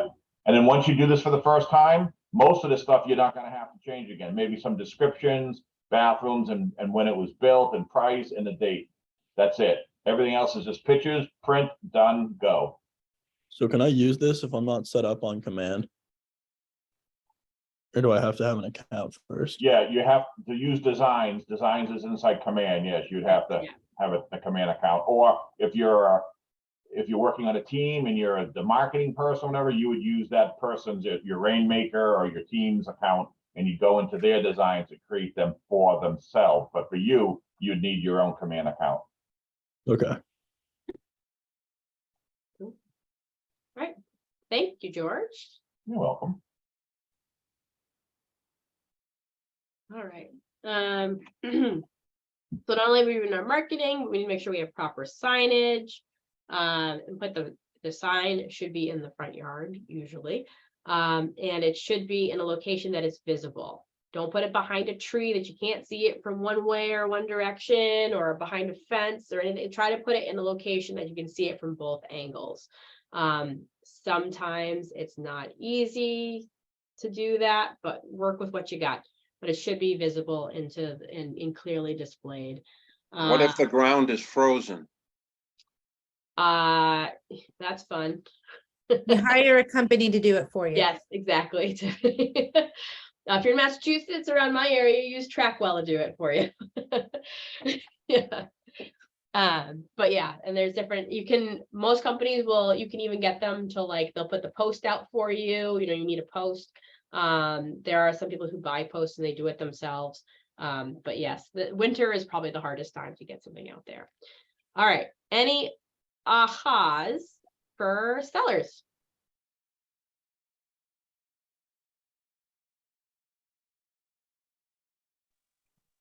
Anytime I see anything new in Command, I think it's a new aha. So that thing that you guys Good, just I like showed us. that. Yeah, the whole segment was an aha. Also, Awesome. regarding your signs, just check with your market center, because the market center may have a sign company that they're affiliated with and they're working with. So instead of you having to go out and find it yourself, check with your market center first. They may already have a company that they either have partnership with or that a lot of their agents are using. Yep. That way you don't have to go figure it out yourself and use someone that you're not familiar with. And Keller Williams also has relationships. They have relationships with Build a Sign, Oakley, Jack Pratt, like they have a bunch. And always check with your market center, because if anybody in my office, if you're looking to buy signs, I get coupons abound. They just send me stuff. Like, and I usually have some sort of code that you're gonna get, like you're shipping for free or something like that. So always check to see if your office has something specific. All right. Okay. All right. Very quickly, we're going to cover success with co-agents. And we're going to speed through this a little bit. Same thing with your clients. Co-agents communication is key. Being on a good relationship basis with agents you work with in the field is super important. You're not going to just deal with them on one transaction. You're usually going to deal with somebody a couple times throughout your professional career. So you want to make sure you're presenting yourself in the best possible light, right? You have one opportunity to make a good impression, right? And so make sure that it is a good one. You can make yourself memorable by being either great or terrible. right? So make sure that you are doing your utmost best. We're taking that high road every single time. We're always doing the things that we should be doing. And you cannot convince me that if you are in a multiple bid situation and you have a relationship with a listing agent, that they are not going to look favorable on your list, on your offer, if you have a relationship with them. They're going to say to their seller, hey, this agent over here is awesome to work with. I know if we choose them, like, we're going to get the deal done, right? That relationship is so important. It's more than just one deal. So remember that. Treat everybody with respect and professionalism, right? So do not forget that, right? And also remember that, you know, every relationship that you get together, right, could be something that later on you build a relationship good enough that maybe you can bring them into Keller Williams and add them to your profit share tree, right? So profit share is relationship building, right? That's all it is. And showing them the relation and building that relationship and bringing them into Keller Williams. Okay, so that's a great point, because not every agent you deal with is going to be as experienced or knowledgeable as you are. I mean, if you're new, that's different, but if you're a experienced agent, that person on the other side may not be. So being helpful, sharing information, giving some advice goes a long way for them to look at, wow, how did you learn all this stuff, and generating conversations. Or they may be on the other end of the deal next time. You have the listing this time. Next time you run into them, they could be the listing agent. So you want to create good relationships with them so that they'll remember you, and your reputation is everything in this business. Excellent. All right. All right. So before we get into script practice, this is my opportunity. This is why I always say asking for referrals. This is me asking for referrals from you. From those of you who've done this before with me, I would like your evaluation. For me, I am working towards my goal of becoming a KW certified trainer. And in order to do that, I need you guys to do an evaluation. So if you could please take a second to scan this QR code or go to kwueval.com and fill out the form, that would be greatly appreciated. You'd be helping me out immensely. I need people to review my stuff so that I can hopefully reach my goal of becoming a KWU certified trainer. So in order to do that, just like I said, scan this in. The name of this course is Ignite Session 16. When it comes to the instructor, you can choose the instructor not on list. It's the last option. And then you can type my name in, Maggie McDowell. So if you don't mind doing that, that'd be greatly appreciated. Tiffany, are you also going? Do you need this as well as co-host? No, I'm good. Thank you. Okay. So if you could take a second to do that for me. Also, I just like to know what you guys are thinking. How can we improve this? Is there something you guys need for the next time that we teach this section? It is awesome for us to get your feedback. So please, if you could take a second, I would greatly appreciate that.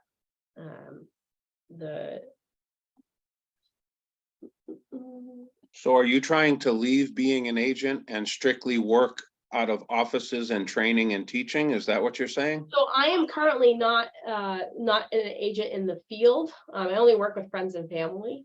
My role in Keller Williams, you might have missed the introduction. I am the assistant team leader at the Boston Southwest office, as well as the Market Center tech trainer for 2 offices, the Boston Southwest office and the Easton office. And I do a lot of training and consulting. It is my favorite thing to do.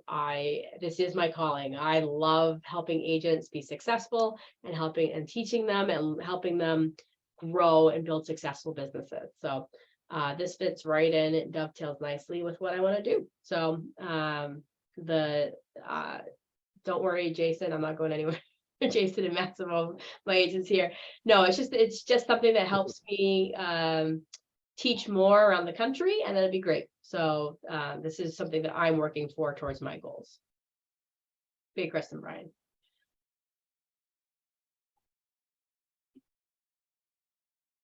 All right. Awesome. And if you, I'm gonna step away, move away from this. I'm gonna put my name in the chat in case you need it still. All right. Could you also put your contact information in there just in case? Yes, absolutely. And anybody here, if you have any questions, I would be happy to answer any of them. That's my contact information. So 244-2335. Boop, that's me. All right. Cool. Thank you. No problem. Okay. So, before we go into our script practice, can I get some ahas for the entire session today? Did you learn anything? Was this good for you? Did you, or was this just a waste of 2 hours of your time? It was good. Learned a lot about the safety stuff that I didn't hear about before. Awesome. Yeah, I learned a lot too. Both of the guides for the buyer and the seller side were very helpful. Awesome. And the designs too. That was extremely helpful. Oh, good. I'm glad. Yes. Yeah, creating designs in like 5 minutes flat is super helpful. Yeah, I was overthinking that so much. Yeah, it's, you know, and I'll say this too, and I say this to all of my agents. If you're struggling with something, if you're spending like an hour on something you know shouldn't take that long, please reach out to your leadership, your MCTT or something like that, because we could probably give you something that's going to help you save you a ton of time. I just spoke to an agent who was having trouble with an ad the other day. And she was like, oh my God, I was spending so much. I spent hours on this, and I showed her how to do it in 5 minutes. So like, Oh my. please, I would rather not have you waste your time on something. Please contact us. Okay. Yeah. That's fine. Yep. That's what we're So, here for. You're not bothering us.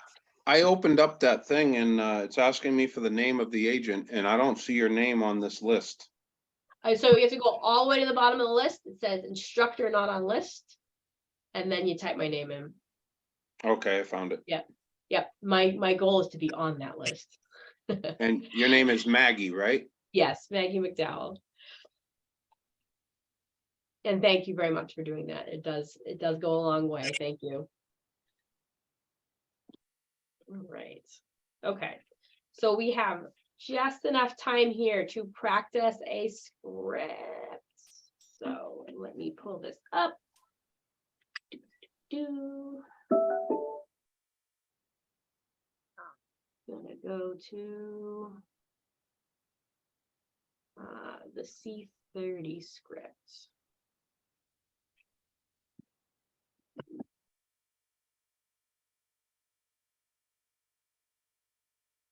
For those of you who have not downloaded your Ignite thing yet, there is a lot on this. I just want to point that out. There is quite a few scripts if you're not paying attention. Quite a lot of information inside your Ignite booklet. So if you've not opened it up yet, I highly recommend that you do so. All right. Do C30. Okay. All right. So we're going to practice this script really quick. I know we're running out of time, but I think we have enough time to practice this with each other. So hold on a second. Let me share the screen. All right, here's the scripts we're working on. This is C30 in your Ignite workbook. George, would you be willing to practice these scripts with me? Absolutely. All right. So you be the buyer and I can be the agent. We'll start with number 1. Okay, and just say who. So the objection is, what if the prices drop? So go ahead, you can say, what if the prices drop? This is the buyer reluctance scripts, by the way. So if the buyer may not want to put an offer in a home that was good for them. So go ahead. So Maggie, what if the price drops? Well, George, are you most concerned about the price of the home or the monthly payment on the mortgage? Of course, the monthly payment. I would have to agree. Yeah, the monthly payment. I'd have to agree with you, right? Let me ask you another question. Do interest rates generally go up faster than a home prices come down? What do you think? Yes. So yeah, interest rates do go faster, especially right now, right? The market is so volatile, like we're going back and forth very quickly. No doubt about it. In fact, interest rates could rise 1% tomorrow, right? They rise so quickly in the last, couple of months. We had the highest rate hike we've ever seen. Well, home prices would have to come down 10% to make up for 1% rise in interest rates. Is that crazy? So if you were looking at a $200,000 home, do you think interest rates might go up 1% before home prices go down to $20,000 in your price range? Probably. Probably, yeah. So I would agree with you. So let's be proactive and make an offer today before interest rates go up. What do you think? Sounds good. Let's do it. Yep. So, and then obviously we don't live in a place where 200,000 is feasible most of the time. So change those numbers to fit where your home prices are. Okay. And then we're going to do we want to sleep on it script. So go ahead, George, we want to sleep on it. Yeah, Maggie, we'd like to sleep on it before putting on an offer. All right. Yeah, I get it. This is a huge decision. However, I'm going to have to give you fair warning with as little pressure as possible. If you are ready to write an offer on this home today, other buyers may also be ready. And being the first to write it will make a huge difference when we're negotiating the best possible price for you. Is there something specific holding you back? Yeah, it's just a big decision, and this is the second property we've seen, and we'd like just to think about it. Okay. Is there anything I can do to assist you with this decision? No, I mean, I just like to talk to my wife about it. Okay. Normally I would hope your wife would be on this trip with you, but yes. I understand. And maybe you should go back and talk to her tonight. And talk to her about the home that we looked at. Like I said, if there's something that really you love, I'd rather you not regret not, driving by this house and knowing you didn't get it. But if you still want to wait, that sounds good. I'll call the listing agent first thing in the morning to see if the home is still available, and then I'll call you. Do you have any questions about the property I can get answered for you? No, I'm pretty good about the property. Yeah. Okay. Do you have any other purchasing concerns I can assist you with? No, not really. We're good, actually. Okay. And just so you know too, like if you talk with your wife and be like, and you guys, before the end of the night, you were like, yeah, no, we need to make a move on this. Cause like I said, I'd rather you not regret making a move too, quickly on this. Please let me know. We can put something together really quick. Okay. Absolutely. Awesome. Great. So what do you guys think about these scripts?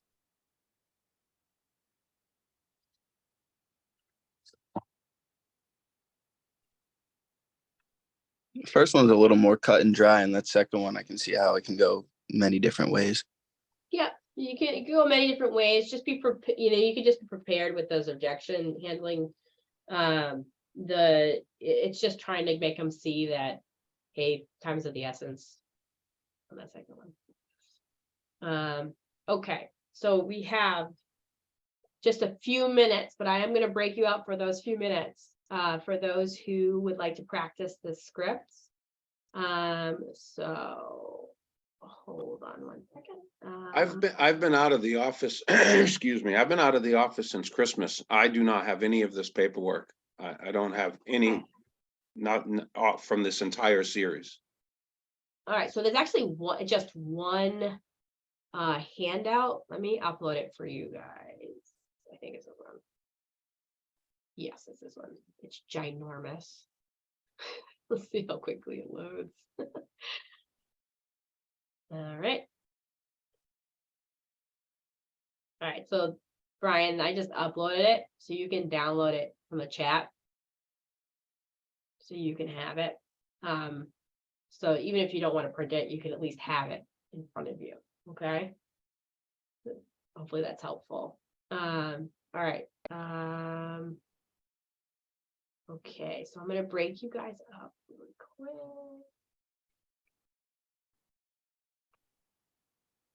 Actually, I don't think I can do breakout rooms? Oh, I can. Okay, there's not too many of you left, but we're going to create it real quick. All right, open all the rooms. I want you guys to take just a few minutes to practice one of these scripts.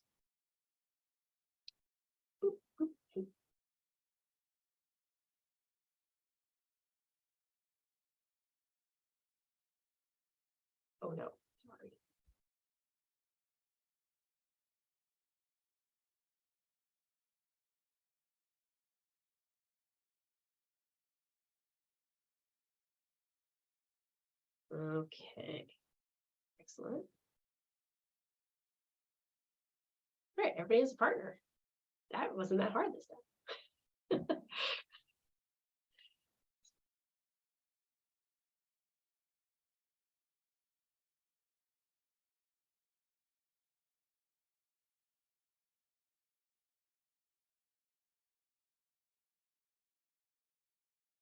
I thought the script was you read first line, I read second line, and I realized, no, it's all your Yeah, line. it's just all talk. Yeah, just the answer. I picked up on it. I finally got that, yeah. It's objection handling. Yeah. I mean, the best part about objection handling, I'll say this to them when they come back, but there's only so many things to say. Like, there's only so many objections, right? You only have to know a few scripts. So, And it's nice to know what to say. And even if they're going to continue moving, you're not going to solve the objection. At least it's something to say. right. To So to respond with. say, you can like at least put the, you know, the thought in their head. So if they do like decide a little, like an hour later, like, you know what, I really do like this house, right? You might get something out of it. Yeah. So.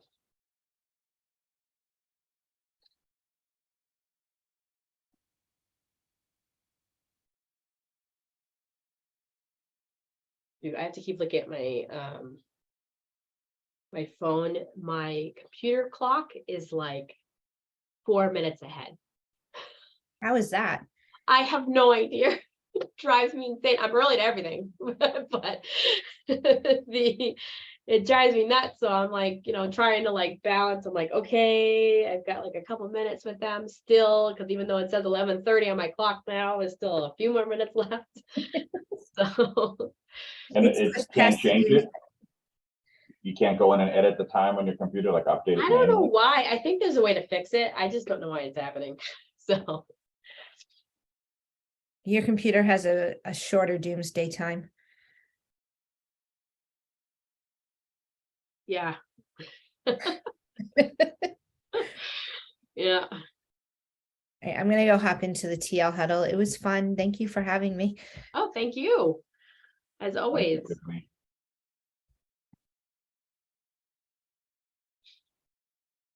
Mm.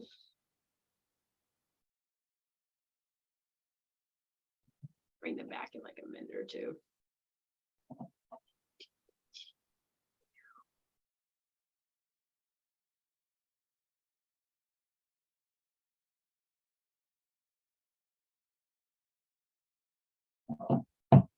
Checking my emails and my text messages real quick, seeing how bad the world's come to an end in the hour and a half that I've been here, 2 hours.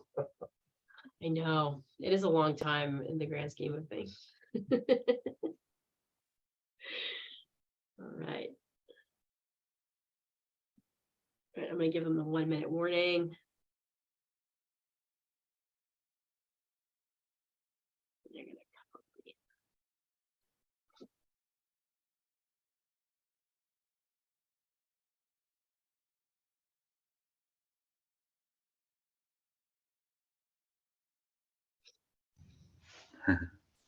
Hey. You broke out before the rest of your group. Yeah, I totally messed that up. That's all right. Is being recorded. Ah, we're back. They were all coming back. 30 seconds left, and then they'll be forced back in here.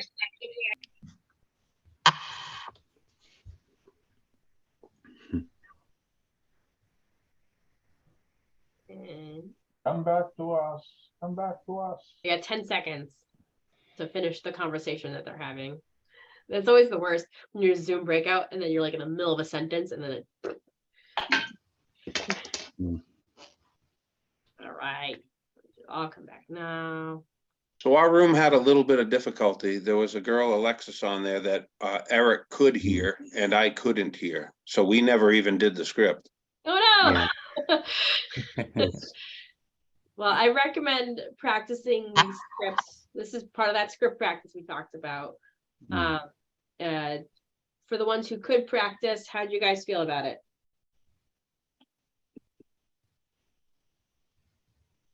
It was good. Good. Mustafa, you should already know these if you're in your buyer series. These are the same ones. Convenient, right? Okay, and like I said, like I was saying this while you guys are all in there, the best part about these objection scripts, there's only so many objections you are going to get in every situation. You're only going to have so many seller pricing objections, so many buyer not buying objections, so many not going to sign the contract objections. There's only so many you're going to get. So there's only so many scripts you need to remember, right?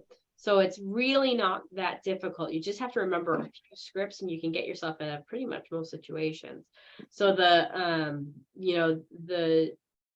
these aren't that hard. Like these are great and they make sense. These scripts make sense. So they're easier to remember.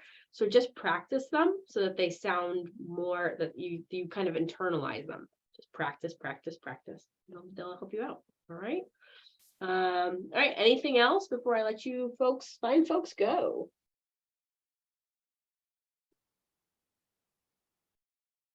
Wait, is that Brian? I think I knew that.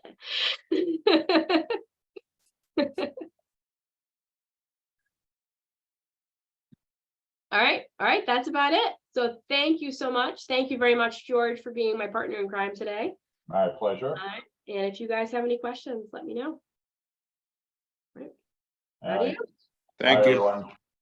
Thanks.